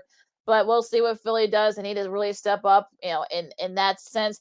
Boston and Tampa Bay. I mean, I'm sure Boston remembers that series from last year. So, these old AL East rivals will be battling it out. Toronto and Houston. Houston's struggling. Toronto's been pretty hot lately. So, especially this week. So we'll see how they look. And that should be a really fun series too. And I think it's going to be very interesting because I feel like this could be, probably first like maybe 8 or 9 runs in each game. But I think this will definitely be probably one of the series to watch, I think. So we'll see what happens. And that's about it. Maybe, San Francisco needs to kind of get it together because they've struggled. Hopefully get a get-right series against Washington and, Cleveland, New York. I mean, that's, again, Cleveland's, the top team in the AL Central right now. So we'll see if they can keep it up against the Yankees. The Yankees really need to step it up, especially after all the crazies that happened this week for them. So yeah, should be an interesting series. A lot of interesting series coming up in this early in the season. But I mean, you listen, like we've been saying, you can't lose the division. You can't win a division in April, but you can't lose a division in April. So I think people, all these divisional matches, especially with the condensed season, it'll be interesting to see what how some of these series fare. All right, you're listening to Second City Sports, the Friday edition. We're live in living color right here on Sports Zone Chicago. I'm Sid, along with Lakeena McGee, as we wait for our buddy Christine Manica to join us from KXRB Radio in Sioux Falls, South Dakota. Lakeena, let's get into a little sports media news here. It looks like Apple TV and Sunday Ticket are in a marriage. I think you have the details in front of you, but we talked about this a little bit, I believe, on our last show. And I know DirecTV has held it down with Sunday Ticket for exclusive rights for the last 25 years or so. But it looks like Apple TV Plus may begin it starting not next season, but the season after. Yeah, it looks like in the 2023 season, they're going to have Sunday Ticket, although nothing's been official yet. but it looks like Apple TV Plus will be the home of NFL Sunday Ticket, the exclusive home. I mean, look, I think people, you got the Red Zone channel and various other places. I think people need options, especially with Netflix going through what they're going through right now, and with some of their other issues and such. I think these streaming services are all the cord cutters. I think they're realizing that you know what, you'd probably be better off paying a cable subscription, and also too these other add-ons. So I think this is sort of a testament to that. So we'll see what how this goes, but it's gonna get a little bit tough. But yeah, I think the Sunday Ticket, that was a big thing for DirecTV for years. That was kind of like their bread and butter. So now that they're losing that, now it's going to be on Apple TV Plus. It looks like nothing. Like I said, nothing's official yet, but it's sort of I think this is sort of the new way of viewing various things in 2022. I'll go national first and then local second. Now, nationally, with this new deal, perhaps basically in place, I'm thinking about NBA League Pass, NHL Center Ice, which is now part of ESPN Plus, no longer NHL TV app. And I'm thinking about MLB Extra Innings. Will they go to Netflix to save Netflix, or will they go to Hulu or some other streaming service like YouTube TV? Because those other three leagues, I'm sure they're looking at the same deal as well. Well, they go to hop on Apple TV. Like I said, these companies and these professional sports, they follow trends. I want to see what happens with those other three leagues and with their satellite packages going forward. You just see where that goes, because I think people, like I said, the cord cutters are now saying, well, wait a minute, maybe we'd be better off keeping cable and adding all these all these add-ons like the Apple TVs and Netflix. Like you said, it's going to be interesting because I know Netflix is going to be doing sports docs. Will live sports might be the thing that saves their rear. They're now showing ads. So after for years of avoiding playing ads, but they got to compensate for some of the other things that have been happening. So it'll be very interesting to see how this goes, because I think this is going to be sort of like, okay, Apple TV Plus and NFL Sunday Ticket. Locally, you're gonna get games blacked out anyway. Or is that going to be the same when it goes to Apple TV Plus? And it's going to have all the other stuff. So, I think this is definitely going to be sort of thing to look, to watch out for once things are official. But I think we got our good friend with us, Sid. Introduce her, please. Yes, she's back from La La Land, so she's joining us from KXRB Radio in Sioux Falls, South Dakota. She's here for our bi-weekly commentary of sports, entertainment, and more. Here's our girl, Christine, the Queen Manica. Well, good day to you, Christine. Yay! Hi. How are you? I'm tired. I cannot deny that. I am exhausted. How was your trip to La La Land with the male friend? With the male friend, yes, it was amazing. Absolute. Oh my gosh, I loved every minute of it. Let me tell you. So, what did you guys do with some of the fun activities that you guys did? Disneyland or something? Yes, we did. So we did Disneyland. A week ago today, we were in Disneyland, and then we also went to Laguna Beach. We spent some time in Long Beach as well. Did a lot of stuff with his family. Monday, we were in West Hollywood, LA area. Saw the Hollywood sign. I also saw a very famous person. I don't know if you would know her or not, but we were driving by the Capitol Records building, and across the way there's this place called the Avalon Ballroom, and that used to be like for entertainment and parties and stuff like that. It still is, and celebrities go there quite often. We saw Carol Burnett outside of it. Oh yes, a legendary actress and comedian. Yeah. She was in a bright, shiny orange business suit, so she was not hiding that she was there. Let me tell you. Oh well, look, I think she still lives in that area, I believe. She does, yeah, she does. So yeah, so I think and she always wears like pantsuits and stuff. So I'm her in orange. I think that's like it makes total sense. Yeah, it does, it really does. So yeah, I mean. Hollywood. Hopefully, I'll be able to travel out there one day. I've never been, but yeah, it sounds like there's so many different parts of LA. It's crazy. Oh, it's amazing. You gotta go. It's awesome. I'm already planning my next trip out there. Oh, good. I know we had to. We were up against it for the bottom of the hour. But I wanted to ask Christine, did you pass anybody any of the stadiums like Dodger Stadium or formerly the stadium formerly known as Staples Center? We won't call it that corporate name on this show, but So or SoFi Stadium. Right. So I flew over SoFi Stadium. Okay. And then we were going to go to the Grammy Museum. We just didn't have time during the day. So that's right where the Staples Center was. I saw the Anaheim Stadium for the Angels. Mm-hmm. So that I'm was sure they had like 2,000 people. Oh, well, they're on the road this week, so they're on the you road, didn't have anybody they were there. in Texas this week Yeah. because my male friend, as you like to call him, he's an Angels fan. So I was trying to say let's go to a game, but they were on the road, unfortunately. Yeah. So yeah. But they've been playing very good so far. The Yeah. have, and we got to take a really quick break, but we're going to talk a lot more with Christine. You got, of course, Bulls and NBA playoffs. We'll get her thoughts on that, and a legendary college hoops coach, kind of shocks everybody by announcing his retirement. Yeah. And, we'll definitely gonna have our thoughts on that, and ours as well. So a lot to do still with Christine Manica, Sydney Brown, Lakeena McGee, Second Seed Sports on Sports Zone Chicago, and we'll see you on the other side of this break. AutomotiveMap.com presents the Sports Flash on the Sports Zone Chicago. NBA Thursday, the Bulls dropped their second straight 126-109 the loss at New Orleans. The Bulls are 42-31 with the setback. Zach LaVine led the scoring for Chicago with 39 points. Kobe White had 23. The Pelicans got 30 points from Devontae Graham, 25 from CJ McCollum, and a double-double from Jonas Valanciunas. Up next for the Bulls, they'll try and snap the skid tomorrow night when they visit Cleveland. The Blackhawks put a 2-game winning streak on the line tomorrow when they visit the Vegas Golden Knights. Chicago with a 4-3 win at Los Angeles yesterday. Alex DeBrincat had the shootout winner. Colin Delia made 43 saves through overtime in just his second start of the season. Spring training Thursday, the Angels beat the Cubs 5-4. Today, it'll be the Cubs taking on the Rockies. The Giants beat the White Sox 9-6. Today, the Sox will face the Mariners. For lightning fast sports updates, download the Score app. It's free and one of the most popular sports apps in North America. I'm Chuck Sanders. That's the Sports Flash on the Sports Zone Chicago. Nobody protects you from mayhem like Allstate. I'm a speed bump. Did you hear what I said? I'm a speed bump. And if you have cut rate car insurance, the cost to reattach your muffler could really be a bump in the road.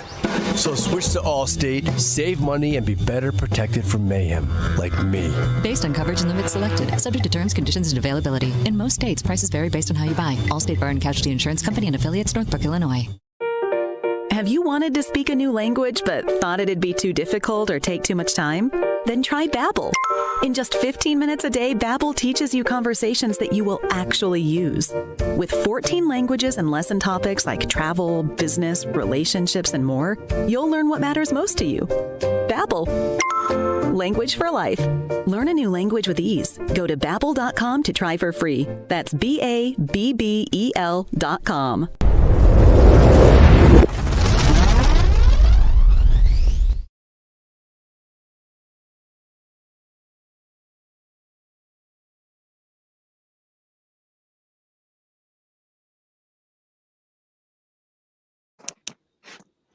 Welcome back to Second City Sports, the Friday edition. We're live and in living color right here on Sports Zone Chicago, along with Miss Lakeena McGee and our homegirl Christine Manica. I am Sid the Kid.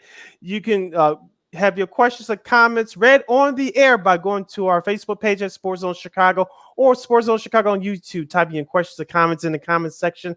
Lakeena will get them up on the screen for you. We have less than a half hour left for this show today and for the week. Christine, let's start with you. NBA playoffs continues tonight for our Chicago Bulls. They'll host the Milwaukee Bucks in Game 3 live from the UC tonight at 7:30 on ABC. You don't need cable or some cheap subscription service to catch the game. You watch it on free TV. Of course, Chris Middleton of the Milwaukee Bucks, their second leader scorer behind Giannis Antetokounmpo, is out with a sprained MCL. The Bulls, after coming back in Game 1 and falling short, they grab a big win in Game 2 on Wednesday behind DeMar DeRozan's 41 points. Give us, I don't know if you had time to watch the games entirely, Christine, but give us your quick take about the Bulls. And do you think they actually have a chance of winning this series now since Milton's out? You know, the perks about having a a male friend, as you like to call it, with a brother-in-law that is just as into sports as we are. He had the Bulls game going on Easter Sunday, actually, when we were over at their place. So I did watch it. It was awful to start. Like, it was just brutal, right, for sure. I thought maybe it's the pressure of actually being back in the postseason after a while of struggling and just always, not meeting the expectations is what we think the Bulls are capable of doing. So I think that was a good part of it. I also think maybe they were full from their Easter dinner. I don't know. Like who knows? But yeah, I was like, I can't even watch this entirely. And here's the best part about being out on the West Coast. The game was like, I don't know, 8:30, 7:30 time or something like that. Yeah. The game was over by like, I don't know, 7:30 California time. And I'm like, this is great. Yeah, everything is early on the East Coast because they're 2 hours behind us in the Central Time Zone. Right. Because Wednesday's game didn't start till like 8:40, 8:45 our time. So that's 6:30 your time on the West Coast. So yeah, everything ends early out on the West Coast and everything ends late on the East Coast. Oh man, I loved it. I'm like, this is great. That is one of the, like you said, one of the perks of living out west. Yeah, exactly. And well, also too, the weird thing about it is like somebody had a post up where I think it was a Lakers playoff game from like the mid '80s, and it came on like at 9:30 Pacific time, which is 11:30 Central time. So and actually remember it wasn't tape delay back in those days. So, yeah. So the fact that 8:30 start for the Bulls, I mean that was actually normal. This is actually normal compared to how it was back in the day. So what other series kind of caught your attention? I think it's interesting about Devin Booker being out now for the Suns. I think they were really banking on him to kind of lead the team at least until the second round and stuff like that. And now after coming off of a really hot season, it's kind of no one really knows what the Suns are going to do at the moment. That's kind of a team that's up in the air. The Pelicans, they don't know what's going on really yet with is it Ben Simmons? Is that his name? Oh, Zion Williamson. Zion. Yeah. I heard a funny press conference from him. He's like, yeah, it's a day-to-day situation. And then they're like, so are you playing tomorrow? And right away, he's like, no, probably not. Like, just like straight up, like, no, not like we'll see. So that's another interesting tidbit there. It just kind of shows that it's not really a day-to-day situation. And then the Mavs, they're still in it. They're down Luka right now. So the fact that they're down one of their biggest players and they're, exceeding really well during the first round, that says a lot about their team too. Yeah, Jalen Brunson has definitely stepped up for the Mavs so far, along with others. Some of the other series, Ben Simmons, speaking of, Nets, he might actually play game 4. Yeah, he might actually play in game 4, and they're going to need him because, the Celtics are up 0-2 again. So where do you see that series?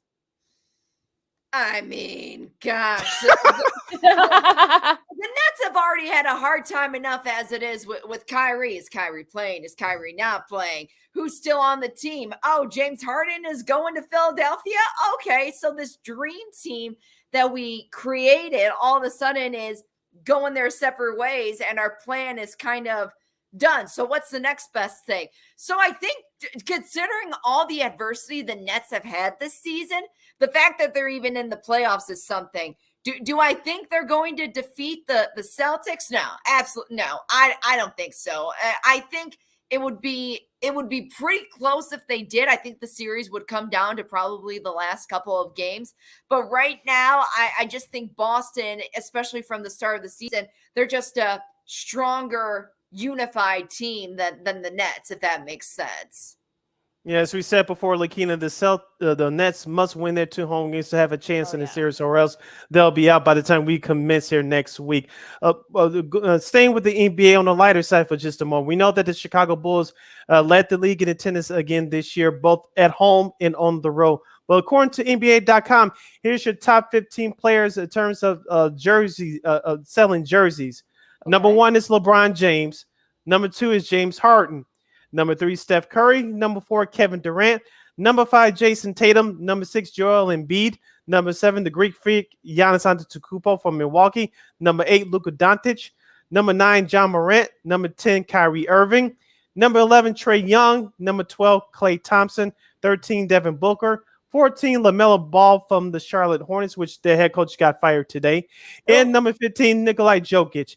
No Chicago Bull made the top 15 in terms of jersey selling. We know especially now the Bulls are winning. We see a lot of DeMar DeRozan t-shirts and jerseys along with Zach LaVine's, but those two gentlemen did not make the top 15.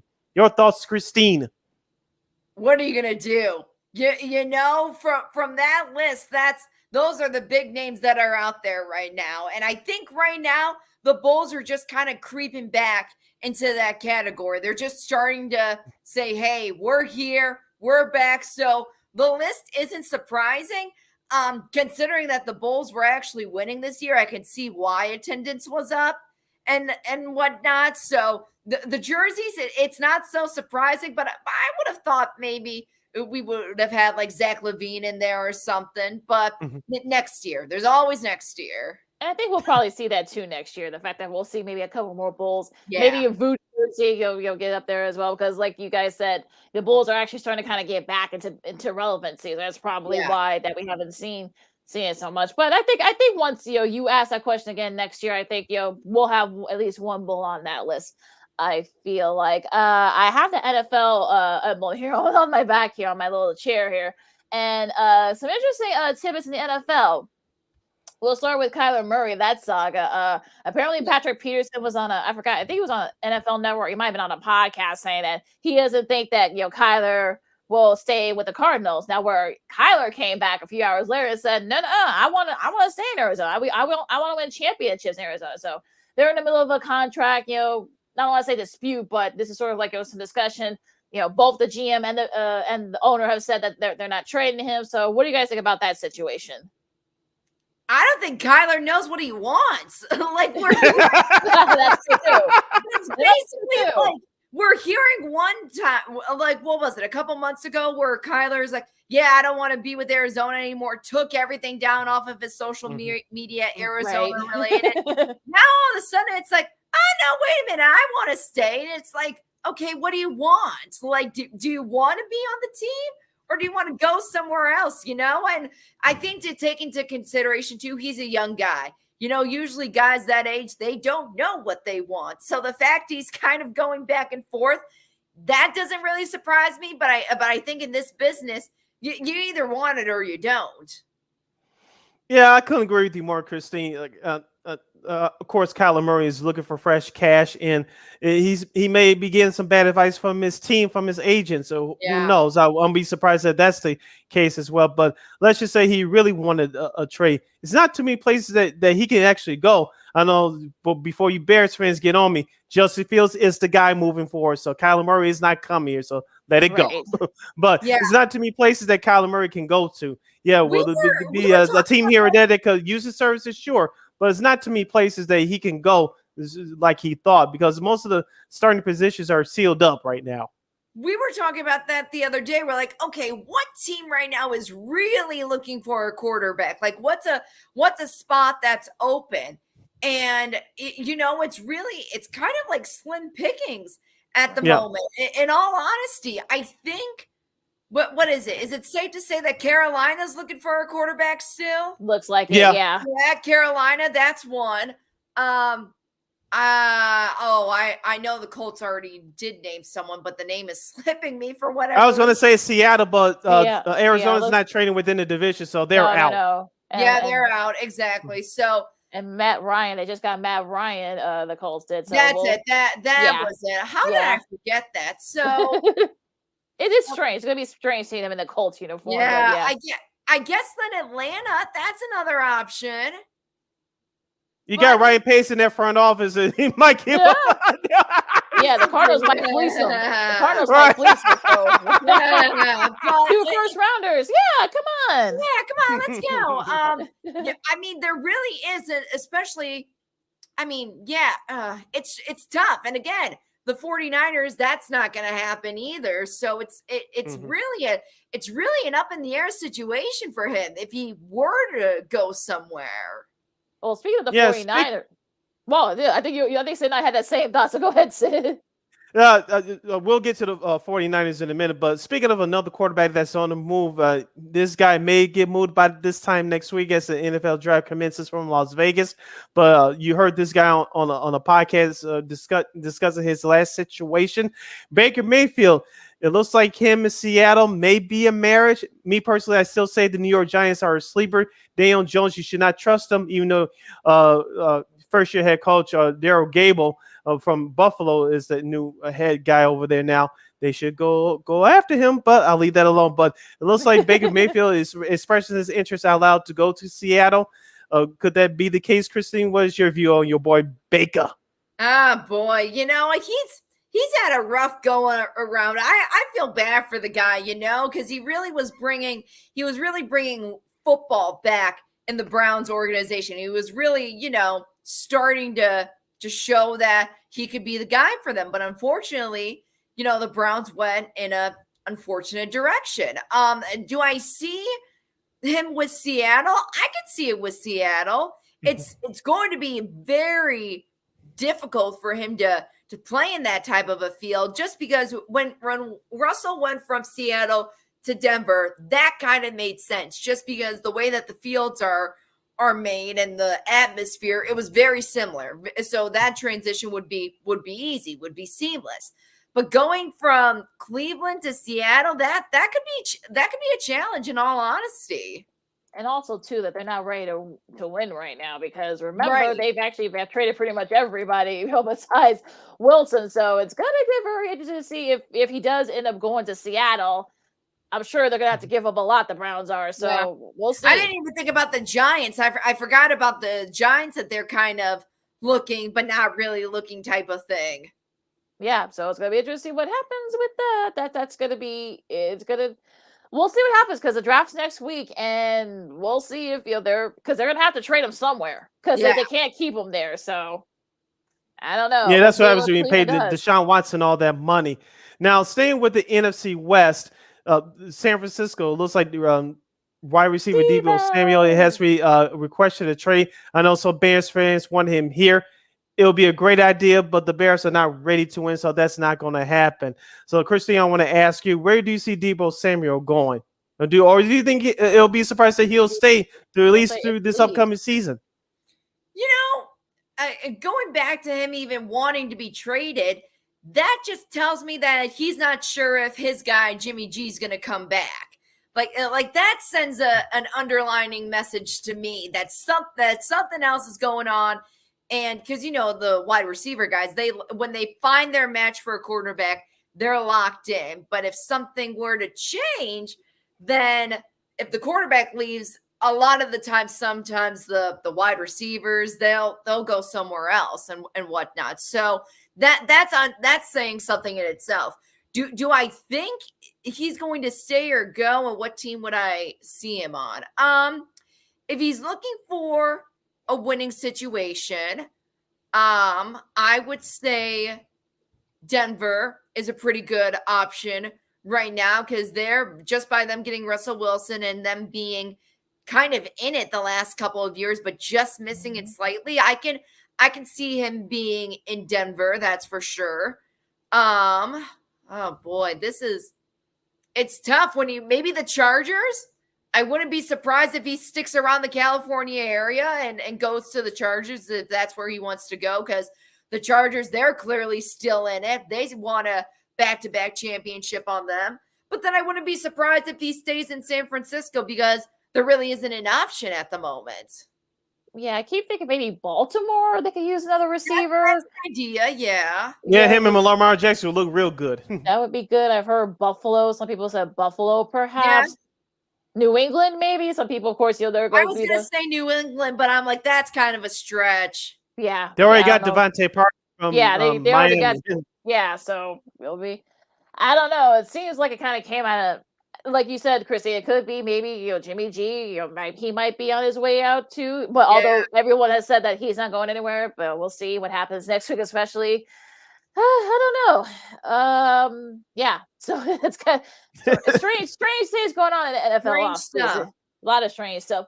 But also, too, the NFL will be releasing its schedule for this upcoming season on May 12th, which is on a Thursday. So mark your e-calendars, folks. Yep, we know the Bears will be playing at least the AFC opponents, the AFC East this year. So that's the Jets, the And NFC Patriots, East. the Bills, and the Dolphins. Dolphins, yep. And NFC boy. East as well, I believe. So Yep, they're yep, going to have a very tough schedule next year Yep. for first-year coach Matt Eberflus. So good boy. we'll see. We'll see where that goes.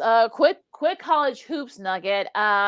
Starting with Jay Wright, the legendary coach and Hall of Fame coach from Villanova, the two-time national champion, the one-time coach of the year, has been like 5 Final Fours, has announced his retirement on Wednesday, kind of shocking some people. And I know there are going to be some conspiracy theories. Oh, he's going to go coach LeBron in LA, or some people said, oh, if John Shire has a bad start down in Duke, he's going to go to Duke. He said, look, I'm not coaching anymore. I'm retired. He wants to spend more time. His kids are growing up. He wants to spend more time with his family. He's 60. He's been doing this since he was 21 years old, folks. Jeez. So Yes, the majority of his life. yeah, so I think he probably just wants to get rid of the stress. Kyle Neptune, who was there for the first national championship, was the top assistants. He has been at Fordham the last couple of years. He's not going to take over as head coach. So, Sid, I'll start with you. What do you think about Jay Wright and his legacy and his retirement and what he does next? Yeah, he's built that program. We know Villanova has always been a historic program with consistency and winning before you got there many years ago. Of course, with his philosophy and his imprint, his personality over that program over the last several years, his legacy will remain in high demand. Now, people forget, especially coaching, especially in college, you got to deal with the recruits and their families, and now with the NIL rule. Yep. I'm sure that was part of it too. He'll probably admit that later on down the road, but that's probably a reason why he got out there too. You have to be not just a coach on the floor, but off the floor, a parent. You have to be 4 or 5 different things, and like you say, he's been doing it since he's 21. That's the majority of his life. So you need a break. And like you said, some people think he's going to coach in the NBA. You have no power in the NBA, so why he wants to take that challenge on, especially in the point of his life. We have superstars and egos that make more than you and they don't respect you. No way. Why do you think Coach K from Duke, now formerly of Duke, didn't go coach the Lakers after Shaq and Kobe broke up? You have no power. You'll be out there less than a year. No, yeah, I agree with that statement too. And who knows? Maybe he was planning on retiring for a while, but I think because the big story was Coach K's retirement. Maybe he just didn't want to say anything because he's like, okay, Coach K's retiring. I'll back away for a little bit, and then I'll say, okay, now I'm retiring. Everyone's over this Coach K's retirement. Now it's my turn. So that could be the case too. It could have been in the works for the entire year, for all we know. Right. Yeah, you might be right about that. He had a 20-4 record in NCAA tournament, which is one of the best in history. He's already in the Hall of Fame. Yeah, look, you might be seeing him in a TV set near you. He might be doing he might be doing some, analyst work for either ESPN or Fox or CBS. So he's got a great personality. He's a good looking guy. So he'll definitely have his pick on what to do next, especially now with Steve Lavin now going back to coaching at San Diego. There's an opening there at Fox, so that could be a good fit for him. Ah, there you go. Yep. You're listening to Second City Sports Zone Chicago, the Friday edition. We're live in living color. Sid, Lakeena, and Christine here with you. Christine, we still have a few minutes left. We need to go over a couple of more topics with you. Baseball, the Cubs are 6-7, and they lost to the Pirates last night after blowing the 3-0 lead. Exactly. But the White Sox, their losers are 4 in a row. They got swept by the Cleveland Guardians. Tim Anderson had a bad series, 4 errors in 2 games. Dallas Keuchel looks like crap again. TLR, Tony La Russa, for those of you scoring at home, had his Sunday lineup for that doubleheader Wednesday. I don't want to blame everything on him, but we don't want to rehash that. So you talked about that about 10 minutes. Yeah, so I'll leave that alone. But they got a big 3-game series against the Minnesota Twins this weekend. Michael Kopech pitches tonight. Lucas Giolito will return on Sunday. Christine, what are your thoughts so far in 2 weeks of the season for the Chicago White Sox?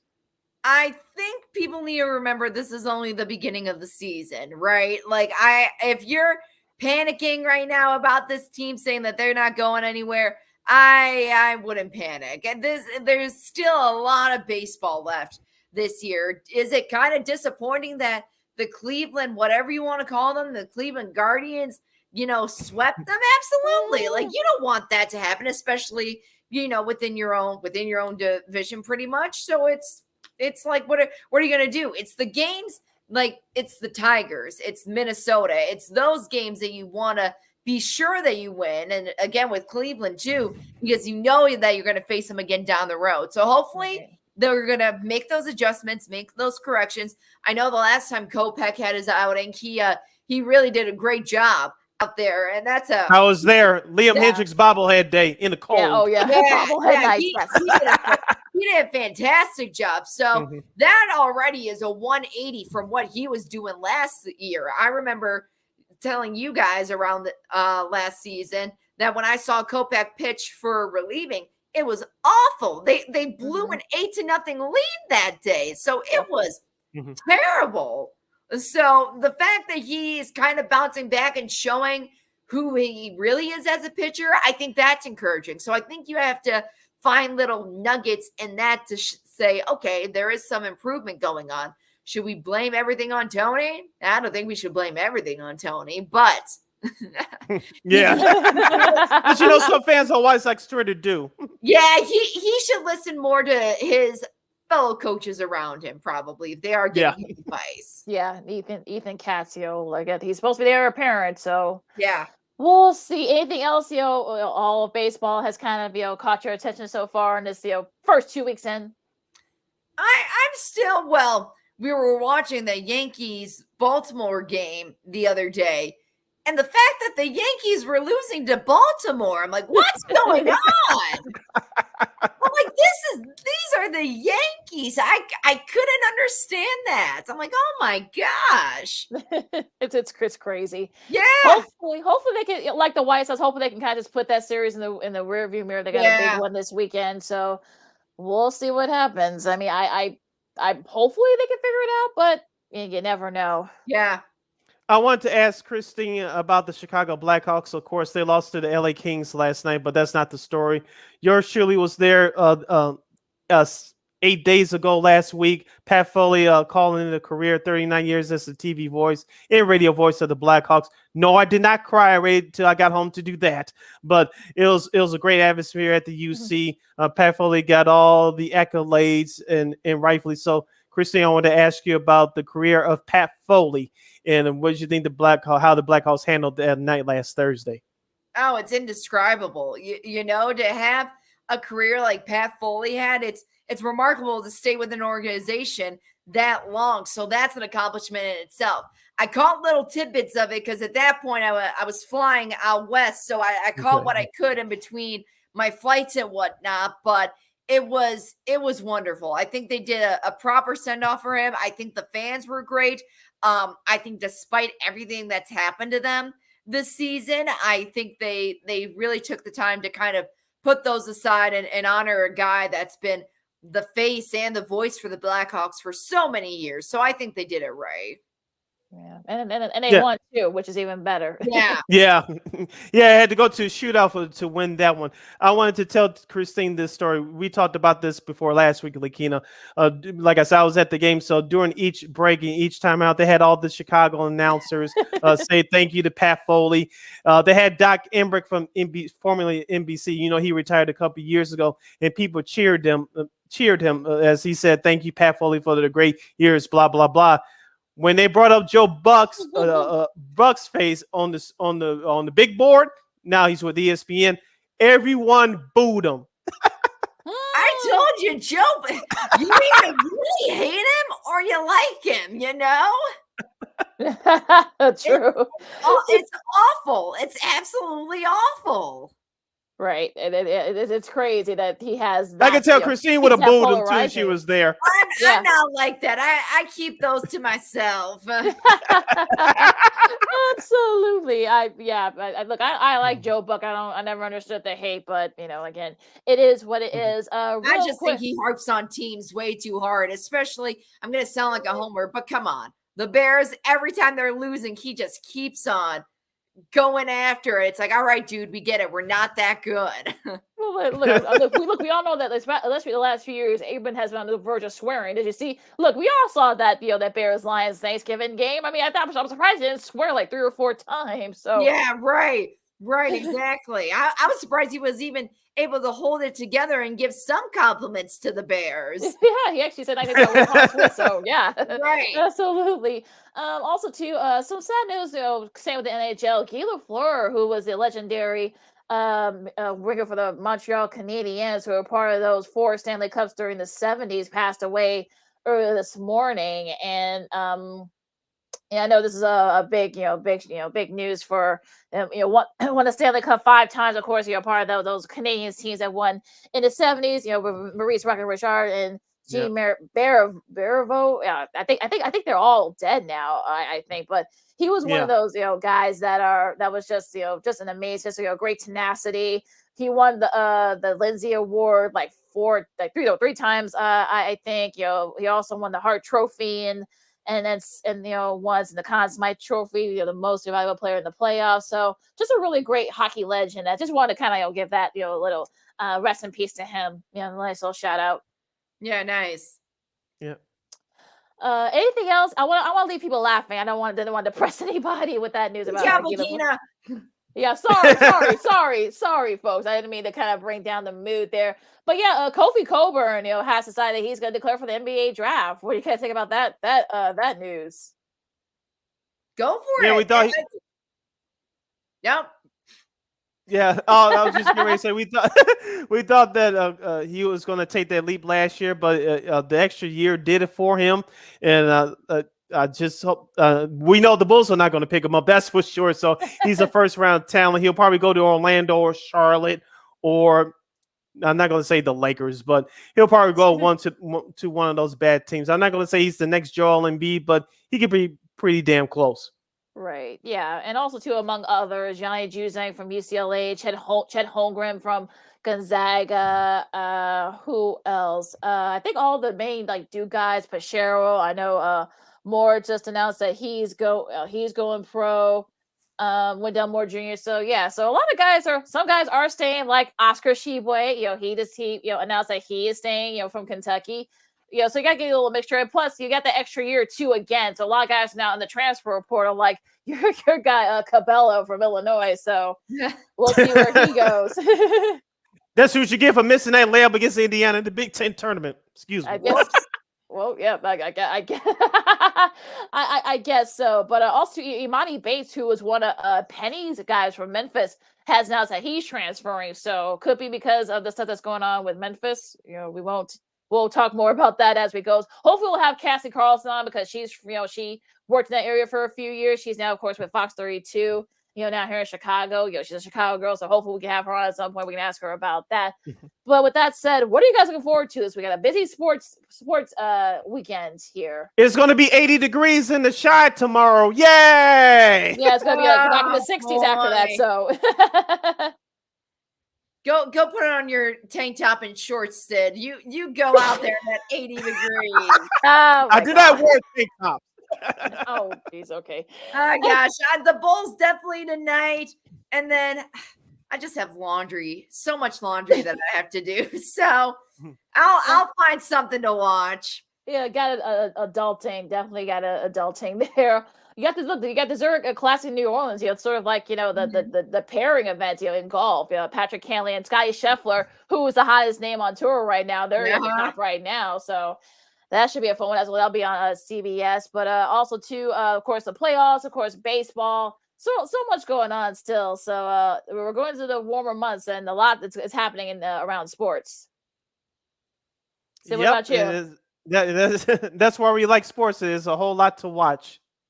Like I said, Bulls will be the number one thing in my house next to the White Sox this weekend on my television screen. Yes. I know the Hawks got a couple of games. They're finishing the season out west, so we'll check it out. Hopefully, we'll get our guy Chris Bosters, the new play guy, at some point. So hopefully, we can have him on. But on that note, you can follow me at Keenan McGee on the Twitter and at Keenan_McGee on the IG. You can follow yours truly, Sydney Brown, on the Twitter and the IG at SidKid80. Once again, it's SidKid80. That's SIDKID80. That's SIDKID80. Christina, where can the lovely people follow you? They can follow me on Twitter at cnanica_KXRB. Are you on Facebook or the TikTok? I'm on. I have a professional Facebook page, so if you search Christine Manica, I'm in a maroon top, so that's pretty easy to go by. Are you on the Are you on TikTok like some of the other folks? Oh, yeah. Oh, good for you. Good for you. No. Smart lady. Yeah, Vine is the original TikTok, and I had a Vine back then, so no. Good. All right. On that note, for Sydney and Christine, I'm Lakeena. This has been Second City Sports on Sports Zone Chicago. If you're not going to get vaccinated, wash your hands and be good to each other and enjoy the sports, everybody. And we'll see you next week. Only the Bulls. Holla. Oh, brother.